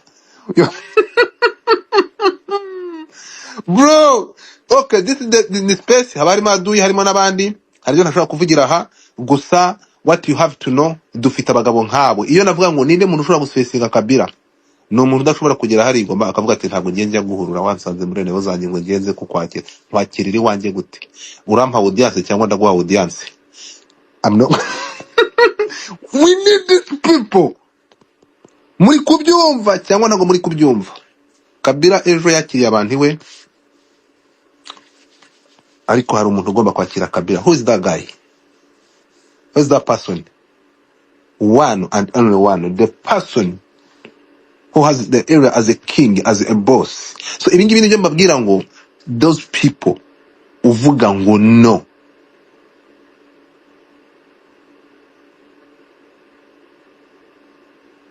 Ntabwo uri ahangaha kubera favor watugiriye. You are here because who we are. That person, that's why you see even yesterday he didn't join or he didn't go there. Ntabwo ari ugomba gutanga, ntabwo agomba guhabwa audience, watanga audience. So icyo mvuga muracyumva, niba utabyumvisha ufite umutwe udakora. So niko bimeze, kandi ntekereze ko niba ari ikintu na salute, you deserve it, my general. You deserve it to have gone there. Not to give me the audience, not kwa audience nkawe. Kuba ari president amaze, we do appreciate kuba nayanaje n'ibyo ngibyo, ibindi ni byinshi. Hanyuma baranga kuri izi platform mujye mutwara ibyo tubahaye, niko mba ngomba kubibaha. Ntabwo ngiye mbahereza amaranga mutima yanyu cyangwa mbone mutuyanga mutumuri benshi ngo mutekereze ko ngomba kunyerera mu kanwa mbabwira ibyo ntagomba kubabwira. Mutwara ibyo, ibindi uzashake nzakubwira turi muri private, turi kumwe. Ndabakunda, mbatinya kubi, mugire umunsi mwiza. This is was the Godfather. Mu minsi mike ndabakubita space ifite icyo ivuze. See you. umwana yabwiye se aravuga ngo urumva shaho papa nguva shaho urwo shaho rwe na nyina.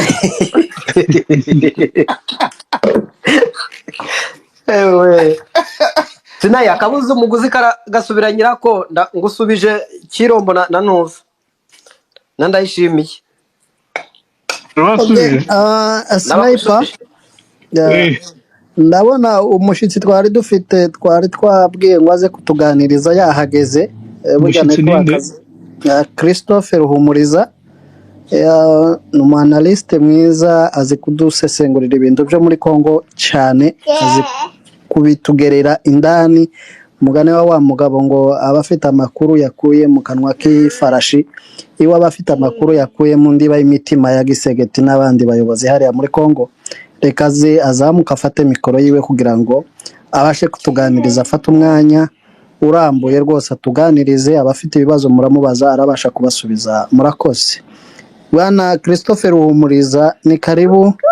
Aha ni iwacu mu kirambi dutuyemo cyo ku mihanda. Emera uzamuke utuganirize nk'imfura y'umurenge. Urakoze. Araza kunganirwa na Oncle Mira, n'umu-analyste tuzi hano. Araza gufatanya ntacyo baratuganiriza. Christophe twakwakiriye. Okay, murakoze. Ndabasuje mwese abari hano kuri no space.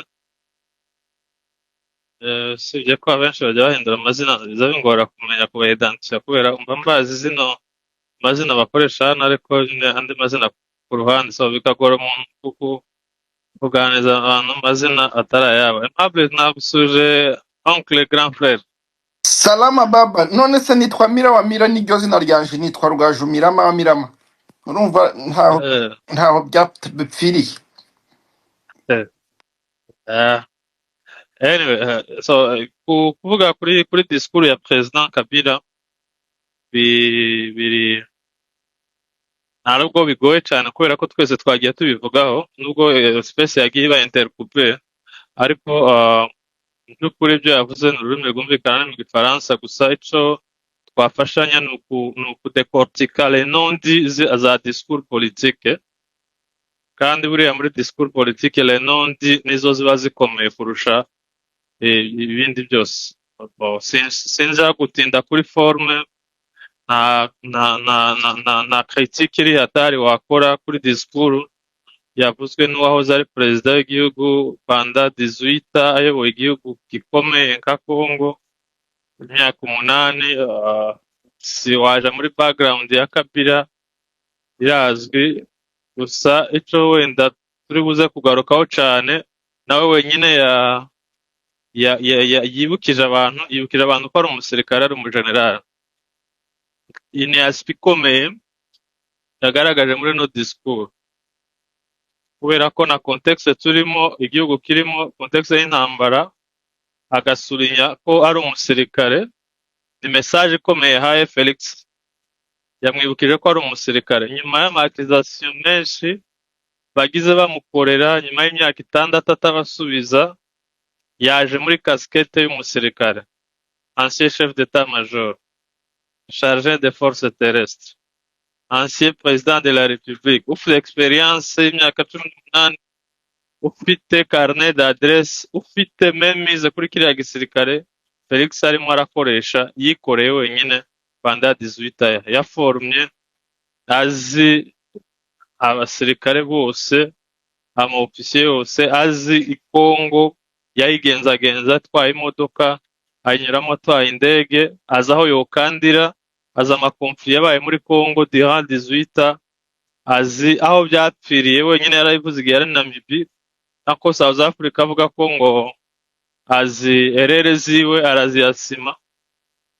Ibyo byose rero kubianaliza muri kano kanya na context turimo cyane ko rero na tugomba gutinda mu context yavukiyemo ino discours aho Congo iri mu bibazo bikomeye by'intambara hariho instabilité politique Kinshasa aho justice na parlement ziri instrumentalize kubw'inyungu za cartel imwe cyangwa se z'abantu bamwe bari ku butegetsi babukoresha ku nyungu zabo.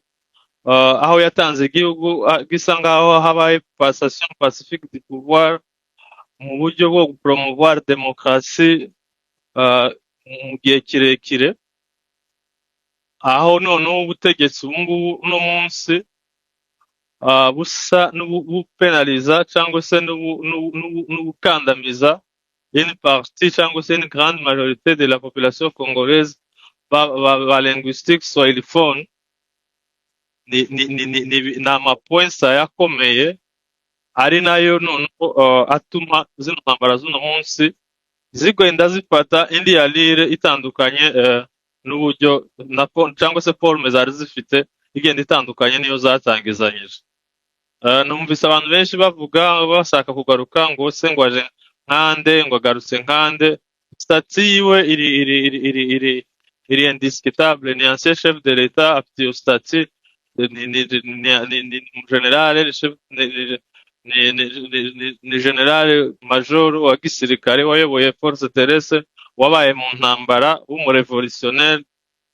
Naco Kabila atazi kubiri kubaho no munsi wa none nta n'igitangaza kiri bumubeho cyangwa se gishobora gushika mu byo ateganya gukora kubera ko zino casquette zose arazifite.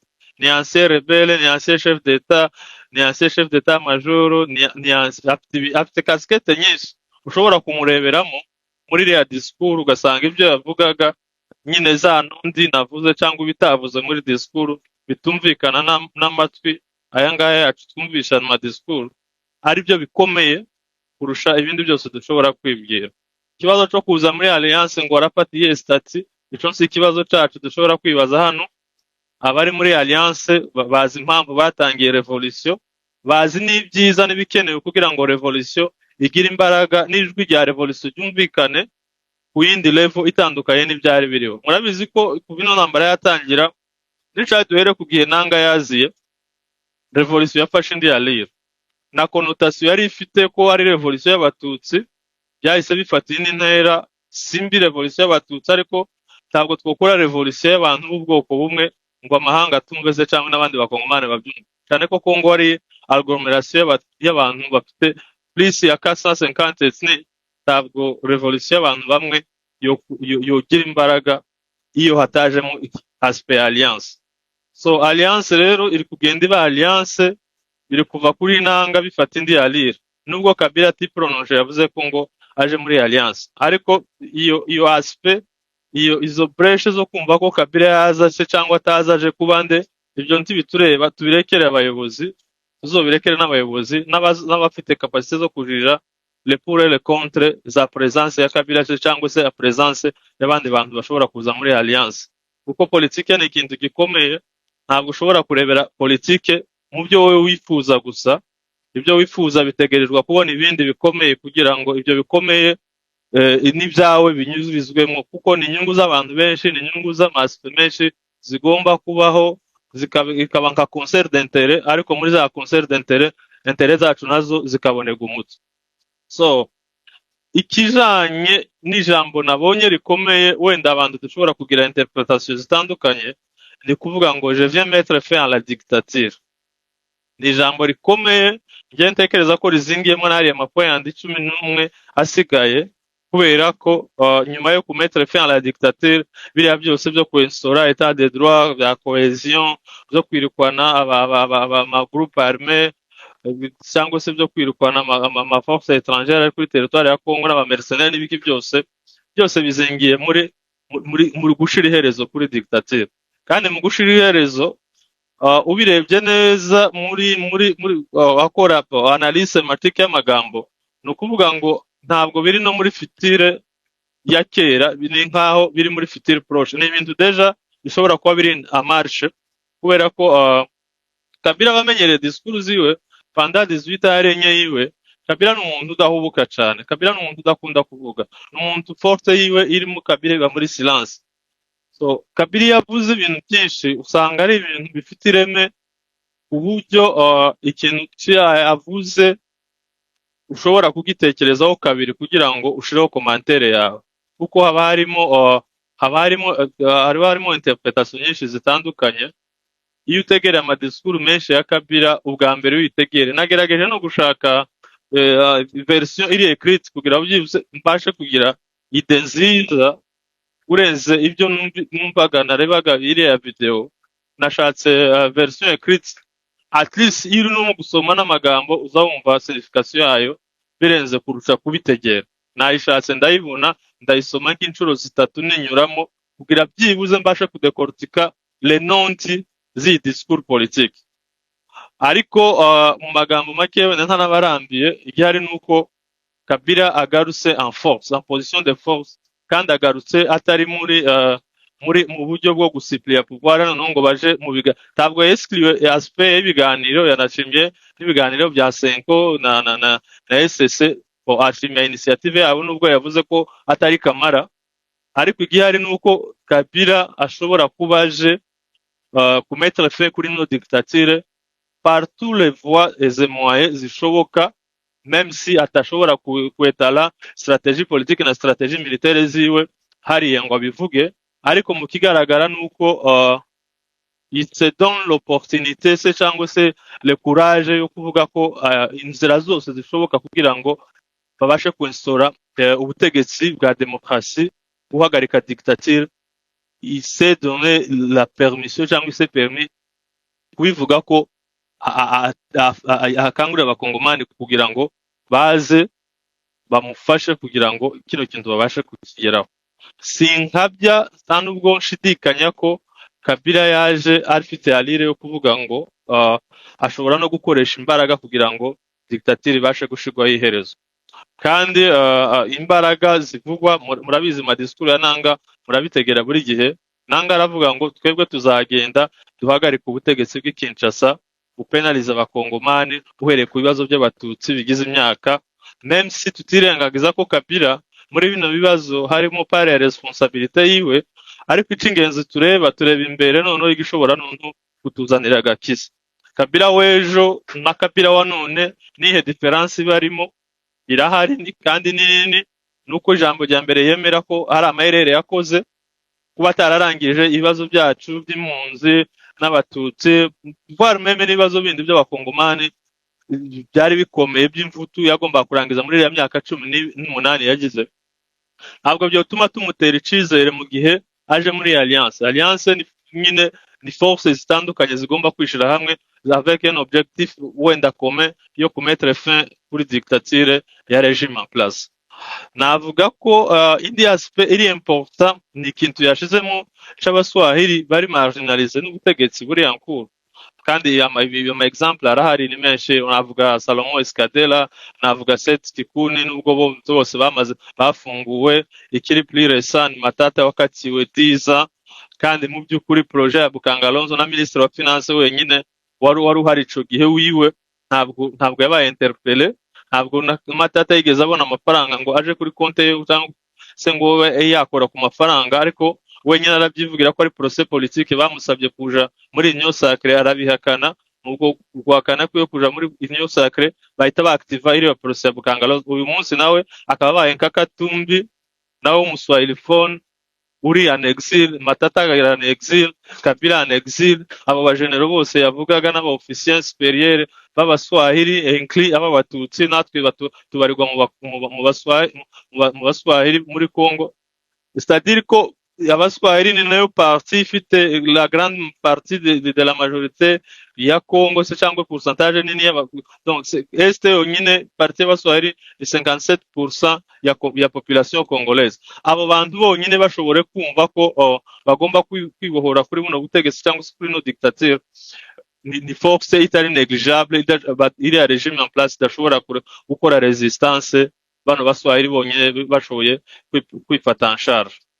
Ntabwo neskliwa ko Kabila afite carnet d'adresse au niveau international, afite ancien chef d'état bakoranye, afite n'aba chef d'état en exercice bahari kandi bakoranye. Yavuze wenyine ko yakoze consultation n'abandi ba partenaire ba Congo baba au niveau international cyangwa au niveau regional. Yaje kwiprononsa, hariho mission cyangwa se hariho schema imaze kuba tracé, nizo mvuga le nom d'iza discours, hariho schema iri bien tracé, hariho plan iri bien défini, agiye no kuza kumettre en action cyangwa en execution. Ashobora kwifashisha AFC, ashobora kuactiva izindi mbaraga peu importe aho zanyura, ashobora no afite na capacité yo kuactiva même muri capitale Kinshasa, akaactiva amapiyo yiwe amufasha kugira ngo ashobore kumettre fin y'ino dictature. So ndatinze ico mbona nuko nakwishimira na presence ya Kabila igoma iri significative, kubera ko afite ijwi rirangurura ryumvikana kure, navugira igoma ijambo rya mbere ntiyovuga nabi. AFC alliance turimo ariko ubutaka bwabaye libere nabo, deja ico ni ikintu kimwe gikomeye, azaba porte main forte kuri no revolution. Ijambo rya kabiri nuko imbaraga ziwe zishobora noneho gutuma abamwumva bose muri Kongo aho bari hose bashobora noneho kumva nako ko bagomba kujoininga se cyangwa se bagomba kumva, bashobora kumva impamvu za AFC zituma irwana. Ntekereza ko Kinshasa yabaderanjeje. Nagerageje kureba kuri Twitter ndebe reaction z'abantu bakomeye Kinshasa bari mu butegetsi, habaye silence radio, usibye abanyamakuru babamokera nibo bari kuvuga ko discours ari mbi, bari gukritika discours ya president. Ariko mu by'ukuri twebwe turi mu yindi side, tugize iminsi mu ntambara zo kwirwanaho, ntekereza ko ino discours yaje ari nziza ku kibazo dusangiye n'abandi bakongomani bose cy'umutekano muke n'ubutegetsi bubi buhagarariwe na regime ya Kinshasa. Ndibaza nabangarukiye aho ngaho kugira ngo twese tuze gusangira ijambo. Murakoze. Rakoze Christophe, rakoze mu by'ukuri agaragaje gusobanura sans vilipender analyse ziwe. Reka tubanze twumve, hari umuntu byakatitse afite ijambo, umuvandimwe Kingsman akomeza ijambo ryiwe yaratangiye, hanyuma turaza kumva abandi bazamutse mbere, ariko byakatitse umuvandimwe Kingsman afite ijambo. Mwene data, nimba twumva wafungura mic ugakomeza rya jambo ryawe waruteruye. Murakoze. Murakoze Mira na Q0 n'abandi. Sugize ngo Christopher ntamaze kubivuga byose ibyo umuntu yaragiye kuvuga. Karenje nashaka kubabwira yuko urebye discours ya Kabila y'uyu munsi, c'est sûr yabyivugiye ko azaza muri Goma, ariko kuri njyewe simbona cyane ko azaza ari uko ngo aje kwiyaliya cyangwa se kuadera muri AFC, ahubwo ashobora kuzaza aje kuyunifia AFC n'igisirikare cya Congo, kuko urebye ukuntu yaje atangira avuga ko c'est un militaire, il a juré de servir la nation.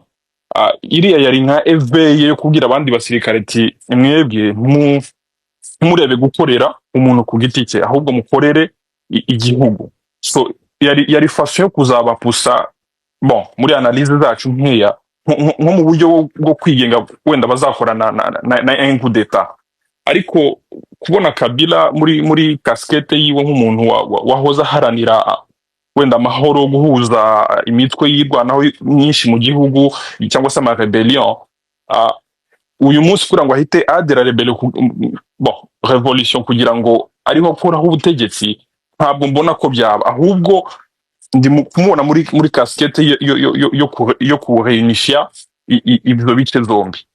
Ikindi kintu Christophe nagikomojeho, yavuze ibibazo byinshi byabaye muri Congo ariko aza kwibanda kuri parti swahilophone y'igihugu. Ni ukuvuga ko njyewe nabitekereje kuko hagati ahantu bashobora guhagarara bakaba nk'abakoze revolte y'abaturage population civile ni muri est, kuko birebye parti ouest irasa nkaho iri tellement sous l'emprise ya Tshisekedi, ntabwo izo mbaraga za revolte ziyari revolte populaire. So yabaye nk'umuntu ubikomozaho kugira ngo wenda n'igihe azanahaguruka bari bamuhagariyemo kugira ngo bazagira icyo avuga, nagira abantu ashaka Congo ni nk'ari yazaterura muri ubwo buryo. N'ikindi wenda cyanyuma narangirizaho Christophe nacyo yagikomojeho, Kabila afite poids ya poids diplomatique, yanabyivugiye, yahuye n'abaperezida benshi b'ibihugu abariho n'abatakiriho, kandi turabizi ko il a passé vraiment beaucoup de temps à sillonner la SADC, bigaragaza yuko niraretre ya force za SADC ashobora kuba Kabila hari influence yabigizemo zikavamo, noneho akazaza azi neza yuko afite mise kuri ira parti yose ya est, atabangamira inyungu z'abapartenaire biwe. So ntekereza ko muri ubwo buryo afite iyo suke ku buryo n'igihe aza entreprendre wenda démarche kugira ngo bakoreho Tshisekedi, nta ira SADC communauté ya East African itazamubanga, ya South Africa, so Africa Austral itazamubangamira muri iyo démarche, ahubwo afite soutien yayo. Ni nko muri ubwo buryo wenda nagerageje kuanaliza, nubwo amagambo yiwe y'umuntu avuga wenda ibigaragara ariko biba biri mu mutima ni byinshi, ariko ni nko muri ubwo buryo natekereje muri side yanje. Merci. Hano nge mfite akabazo nkatungahe ngira ngo mbabaze ari Christophe Kingsman n'abandi bose. Ese bino iyi disikuru ya Joseph ko yagiye cyane yibanda akunda gushyira imbere cyane dialogue, anatangira yavuze yuko yavuze accord ya Sun City, yabivuzeho avuga ko ari ryo banga ryiwe ryatumye haba cohesion nationale à la dialogue. Ese twobihuza gute ko yagiye ashyira imbere cyane dialogue ariko hanyuma akasubira kuri rya jambo rivuga yuko qu'il va mettre fin kuri dictature? Ese umuntu uje muri cadre za négociation na dialogue ari yashyize imbere, ni gute kandi yavuga ko iyo umuntu avuga ngo arashaka ku mettre fin ku kintu fulani, c'est-à-dire de gré ou de force, il va mettre fin à ça? Aho bikongera nkabihuza n'ijambo ni nka rya rindi ryo muri Bibiliya rya Kalebu na Joshua, bamaze kugera mu gihugu cya Kanani baragabuye, bagabura ibihugu babapangira amaposte, ariko bibagirwa umunyamahanga wenyine bari kumwe mu rugamba. Kalebu yari umunyamahanga, baramwibagirwa, aramubwira ati rero Joshua uranyibagiwe, za mbaraga nari mfite cya gihe dutera, batangiye intambara afite imyaka 40, ubwo yaragize imyaka 80, tizambaraga nari mfite imyaka 40, n'ubu mfite 80 ndabishoboye. Pour lui dire que tunigisirikare nagushoboye no kwijira ishyamba no kurwanya. Bino bintu mwobihuza gute? Yashatse kubabwira ati nje byari byose monsieur, nje ndi umusirikare. Agasubira akavuga ati njewe, agashyira imbere cyane dialogue, akongera akavuga kindi gintu gikomeye, akavuga ko il va mettre fin kuri dictature. Ibyo bintu mwobihuza gute bavandimwe? Murakoze cyane. Mita Hello? uranyumva? yego cyane ndakumva pa. Okay, nakubwiye ko Kabila ni nako bimeze, afite casquette zose. Kabila yabaye ku butegetsi na se kugeza igihe yabaye chef d'état major bakoresheje intambara, afata ubutegetsi bakoresheje intambara. Ibyo byabayeho igihe igihugu cari gicitsemo, hari amaparti kiri divize, Kabila yakoresheje naho kandi inzira ya dialogue, amahoro araboneka. Baja Sun City, bakora 1+4 kugeza igihe 2006 arrivé gukora referendum, après referendum election bashiraho ama institution, aya ma institution yaje kuabutisa kuri passation pacifique du pouvoir. Ibyo byose ni experience zibiri zose zamugejeje ku butegetsi cyangwa se zamuhaye ubutegetsi, azi yabaye acteur kandi aba initiateur cyangwa se aba muri rouage y'ibyo bintu byose arabizi. So azi rero umupartenere wiwe cyangwa se ancien partenaire wiwe Kisegeti ko azi ururimi yumva, ko urebye kuri ka ya M23 yatangiye abita abateroriste bakiri Sabyinyo, urumva Bunagana ni abateroriste, bamare kugera i Goma ntabwo bakiri abateroriste, ubu ni abantu agenda bakicarana nabo, bakaja Katari bakaja kwicarana nabo bakaganira. Urumva Kabila asobanukiwe neza ururimi Kisegeti yumva. Nukuvuga impamvu yanamwibukije ko ari umusirikare, yamubwiye njewe nkeneye ko nizale nondi ndimo ndavuga bibaye byiza tukampreta inzira ya Senko na SSC tukaja mu biganiro, nubwo hari ibyo nenga muri procedure zabo sava nubikora, ariko kandi wibuke ko ndi umusirikare, nutumva imvugo yo kuganira mu buryo bw'amahoro tuzarasana.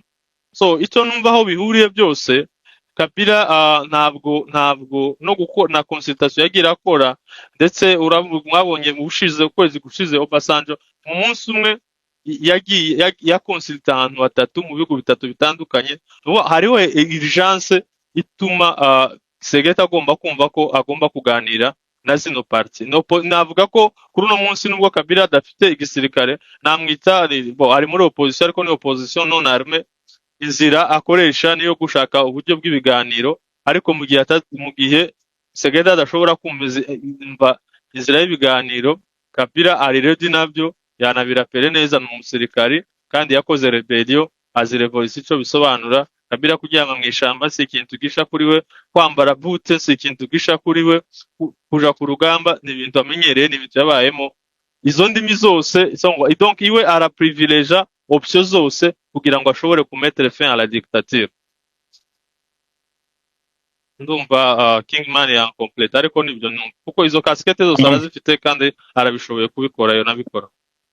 Christophe, ibyo nibyo kandi nubwo bavuga ngo dialogue, nje ntekereza ko dialogue Kabila arimo apona uyu munsi ntabwo ari dialogue yo kuganira na Tshisekedi, ni dialogue yo kuganira abaturage, guhuza abaturage kugira ngo bazakureho ino regime, kuko ntabwo ari bya bindi wenda bakoraga ngo nibarangiza bazazi bakore partage de pouvoir. No, abaturage baganire bumvikane, ntihagiremo kweka niba ari ko babyita ngo kumva ko umuntu ari umwanzi wawe, ariko pour l'ultime but cyangwa se goal yabo bashaka ni ugukuraho ino regime.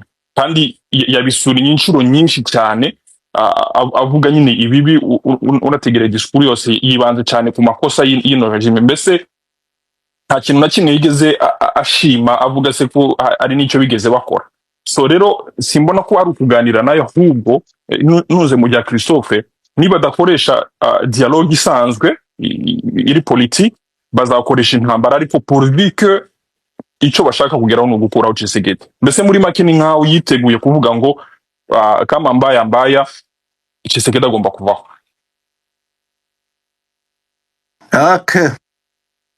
Okay, mwakoze cyane. Reka twumve iki na bakurikiranye na Espoir. Muraho neza Mira wa Mira. Ese Mira wa Mira bivuga gute? Okay. Yitwa Mirama wa Mirama.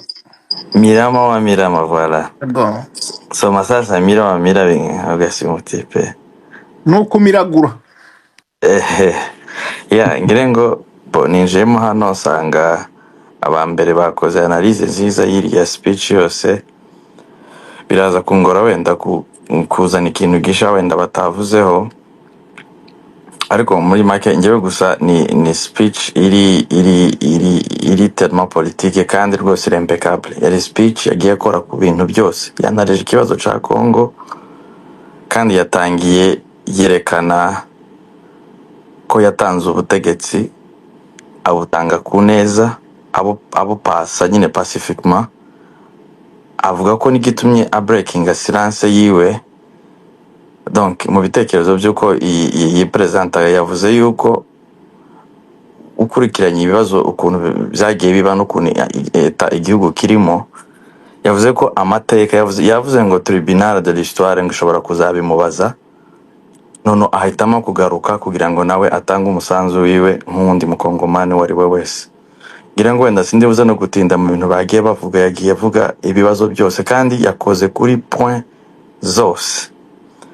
Ariko hari ikintu ngira ngo Christophe nasanze aricyo agezeho arimo aravuga, yakoze kuri point, avuga kuri point wa Swahilifone, yakoze kuri FDLR, yakoze ndetse yageze naho amwibutsa ni muri ya mapoint 12 yatanze bwa nyuma ajya kurangiza discours yiwe, ibintu avuga donc mu gihe ibo bafesinga kandi bagomba kuzempoza kugira ngo bigomba kuba ikintu cya mbere. Yavuze ko bagomba gukuraho dictature na tyranny, kandi mu by'ukuri urebye imikorere y'uyu president uriho, dictature na tyranny biragenda biragaragara, ukareba n'uburyo umutungo w'igihugu ukoreshwa. Avuga guhagarika intambara, kugarura umutekano wose na autorite ya leta ahantu hose kuri etandi ya territoire nationale. Ibindi yagiye avuga no kugarura ama liberté fondamentale. Gusa njyewe hari ibintu bimwe uko namubonye, yahakanye yuko atageze kuri Goma, ariko avuga ko azaza akahagera. Ukurikiye n'ibyo abandi bakongomani bavuga, barimo bavuga ati se umufugitive ni ukuvuga umuntu uhahunga ni gute ashobora guhaguruka kuri, ariko persone ya ex-president Kabila mu by'ukuri ngenda atekereza ko une fois aramutse ajoininze revolution, usibye ko naje ndibuze guforinga neza muri idea ya Kingsman wavuze yuko ukuntu abibona, ntabwo azaza ngo ajoining, ashobora kuza agakora ikindi kintu kigendana na revolution. Niko mbitekereza. Kimwe nuko ashobora kujoininga, ariko biragoye kuri personalite yiwe na influence afite mu gihugu.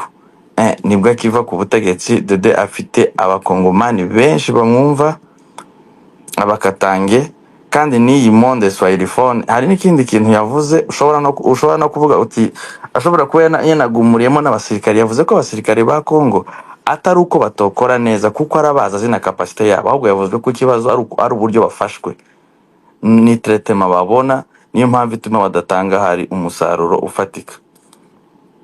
So nkurikije rero ko nagiye nkurikira discours yiwe, nzi neza ko Kinshasa ubu ngubu hari alert ikomeye mu gihe breaking silence. Aya niyo magambo agarukanye, yanarije ikibazo cy'igihugu cyose agisherera, kandi yerekana amaloophole yose ari muri government. Kandi mu by'ukuri ibintu leta ya Kinshasa ihaye ikora kuri uyu munota biteye ubwoba. Abacteurs politique bose, hafi ya bose b'abaswahilifone bose, ugiye bikurikirana bose bari mu bibazo. Abatarahunze bicajwe ku gatebe, abandi donc babashize bari comment dirais-je, ko ndabura ukuntu mvuga, ariko deja bose bafite, urabona ko bafite discrimination ibakorerwa. Bien sûr muri Congo hari yahuzuye amakosa menshi muri iriya leta, ariko iyo ureba uburyo buno butegetsi burimo bagenda buturitinga ikibazo, biragaragara yuko ibyo yavuze ni ibintu bigaragara kandi bigaragarira amaso. Ntekereza ko iyi discours izabahagama igihe kirekire. Narimo ntegera hari umugabo umwe wavuze wayikurikiraga nawe umukongomani aravuga ngo ikintu cyamutangaje ngo nuko ngo umufugitif ngo yagiye ngo gufata ijambo ngo batangirira kuri hymne nationale ni kuvuga ati uyu mutipe ati ikintu ndimo ndabona ati hano hari coup d'etat igiye kuba, kandi njyewe nkurikije amagambo ye yavuze ni ugukuraho ubutegetsi buhari, ntabwo ari ukwicara wa mugani ngo banegosiye ngo bagire gute, ni ukubukuraho bukavaho. Kuko no muri ntuza muri ya mapoint 12 ya nyuma yavuze ko bagomba gukuraho ubutegetsi bwa dictature na tyranny rwose, ni nayo yari point ya mbere. Mu kigaragara rero deja hariya bamaze kumukuraho immunité, yerekanye uburyo babikoze mu buryo budatekerejweho neza, bamukuraho immunité ariko agifite droit nk'umukongomani, kandi yavugaga ko bese ni nko kumuhohotera. Noneho aragenda yanaliza ikibazo cyose currently kiri muri government, ukuntu leta nta kintu na kimwe gifunctioninga, wa mugani guhera igihugu guhera batangiriye iriya bakiri mu ishamba bakiri za Sabyinyo kugeza uyu munsi aho bamaze gufata ino partie orientale intara zibiri zose. Ikindi kintu nakunze muri speech yiwe, ntabwo yigeze avuga ukuntu ya mentioninze M23 n'iriya coalition ya FC, ntabwo yayivuze nk'abanyamahanga, yabavuze nk'abana bo mu gihugu bagomba kwicara bakavugana na leta yabo. Ntabwo yigeze abita abanyamahanga cyangwa se ngo, nibyo kintu nakunze rwose muri mu buryo nanarizaga nkurikiranye speech yiwe ukuntu yavuze, ntabwo yigeze abita abanyamahanga, ahubwo yavuze yuko muri ariya magroupe arme menshi ko leta igomba kuyirukana, ari étranger akaba repatrié agasubira iwabo, ikibazo kigakemurwa n'abakongomani. So icyo kintu naco nagikunze muri speech yiwe. Yafashe n'ikibazo cacu acangloba mu kibazo c'abaswahili, nabwo nabonye yabaye très politique. Ikibazo yakigize ikibazo ca Kongo yose, yanga gusa kukinarowinga ngo kibe gitoya, noneho akirebera muri picha y'abaswahili, kandi twese turi considere mugani na Christophe yabikozeho ubwo ninjiragamo. Kiriya kintu naco nakunze analyse yiwe na speech yiwe, yari very thoughtful, ni ibintu byari bipanze neza, yagiye kora kuri buri point yaguye zose cause cyane, yaguye cause. Voilà, ni iryo jambo narimo nshakisha. Cause yavuye ku kantu gatoya iba cause y'abakongomani pour le moment, none hagaragaza n'ikibazo ahereye mu buryo muri politique. Muzi ko abaswahilifone bose ejo bundi ngira mwaraye mubonye Matata Ponyo bari bamukatiye imyaka 10 ya travaux forcés je pense. Deja ubu ngubu sinzi ahantu nabyumvishe, sinzi sure nimba ari source zanjye ziri fiable yuko deja yageze muri Bruxelles muri Belgique. So pour le moment classe politique ya Congo ifite ibibazo bikomeye, ariko nico kintu yagaragaje hano, kandi agaragaza aporo yiwe n'ibyo atekereza bigomba gukorwa. Ari byo nabonye birangira yageze naho asaba yuko yamwibukije yuko hari acte ari amategeko ya je pense na ya Union Africaine bishobora kuba byarasohotse muri 77 bavuga yuko Congo nta gihugu ca Afrika kigomba kuzana aba mercenaires européens. Muranyumva? Bampamagariye mu gatoya turakumva neza. aho aragenda abihuza n'iyindi acte iva muri Union muri 89 nayo bumvikanye gutyo. Hanyuma nibwo yaje yerekana ko abakongomani kuva kera bikemuriraga ibibazo. Ahera muri 90 baricaye, araza agera Sun City, agera 2003, kandi anavuga ko yanashatse no kumeshoninga ko hari igihe parti y'igihugu yigeze kuba iri occupé, ariko ibibazo zakemukiye mu biganiro, ntabwo igihe cyose ari ukurwana. Niyo nje nakunze kabisa uburyo amagambo ye yarapanze, yari discours vraiment iri impeccable. Reka mendeke ahangaha wenda ntaza kuza gusubiramo by'abandi bavuze. utari wagenda, Yego, abantu benshi numvishe basa n'abari kunyura uruhande ikintu cyo kuba atavuze wenda ko hari impunzi ziri hanze nangwa se akabuvuga mu mazina ko abatutsi n'iki kuba yanyuze uruhare ntabivuge wenda mukavuga muti koze yayishyize mu buryo bwa rusanga yayaguye ariko sinzi impamvu wenda abantu bari kuvuga batyo ariko ntimutekereza ko impamvu wenda atashatse kubivuga ari uko nawe ari nyirabayazana w'izi mpunzi akaba yatinye kubivuga kubera ko n'ubundi nawe ari kondane nangwa se akumva ko hari aho yahemutse akabigira uruhande ntabivuge kubera ko iyo atinye kubivuga mu mazina byari gutwara icyo yabivuga mu mazina. Jesse ntekereza ko aricyo kintu ashobora kuba yatinye kuvuga. Ntekereza ko yatanze disikuru, yashatse gutanga disikuru iri yangloba abakongomani bose.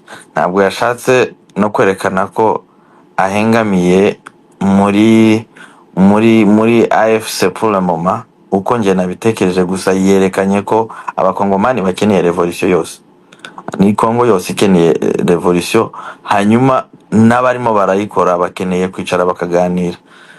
Bo kuvuga ngo iyo avuga ngo impunzi, sintekereza ko uyu munsi impunzi ziri hanze gusa ari impunzi z'abatutsi gusa. Abakongomani bafite impunzi nyinshi de part et d'autre mu gihugu zahunze. Rero kuvuga rero iyo singling out akavuga impunzi z'abatutsi gusa, yari kuba ari gupleda kuri cause ntoya kandi hariho cause nini yangloba abaturage bose b'abakongomani, kuko yavuga nk'umuntu urimo uravugira abakompatrioti miliyoni 100 nk'uko yabivuze muri speech yiwe. Kandi nibwo numvaga ko bi making a more sense antake umuntu ufite personality yo kuba ari president wayoboye igihe kingana kuriya. Nge rwose ibyo nabyumvishije, ndetse mwanumvishe ko mu bibazo yavuze mu militaire bari étranger yavuzemo FDLR yayidenonceje muri speech yiwe. Mu masolution yatangaga yanashimiye ziriya ngabo za Samir Sadek ko zafashe gahunda yo gutaha, kuko yumva ko ikibazo kigomba gukemurwa n'abakongomani. Numva wenda ruko nabisubiza, wenda n'abandi bamfasha bagiye bayikurikirana, yangwa Christophe nawe yayikurikiranye arahe na King, ahubwo niwe uri gukurikira.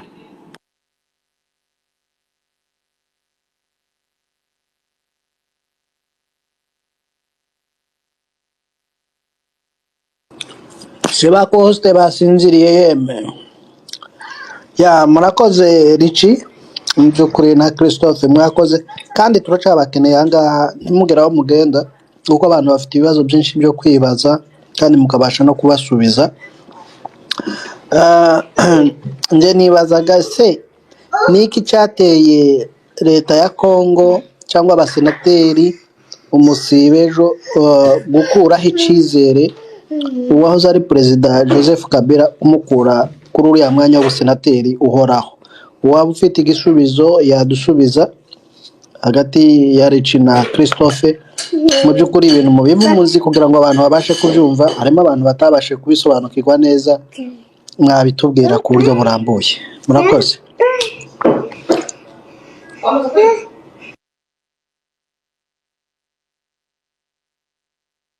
Bo ikibazo cy'amayiminite urumva procedure normale muri Senat cyangwa se muri Parlement uburyo zikorwa z'ibibazo by'amayiminite.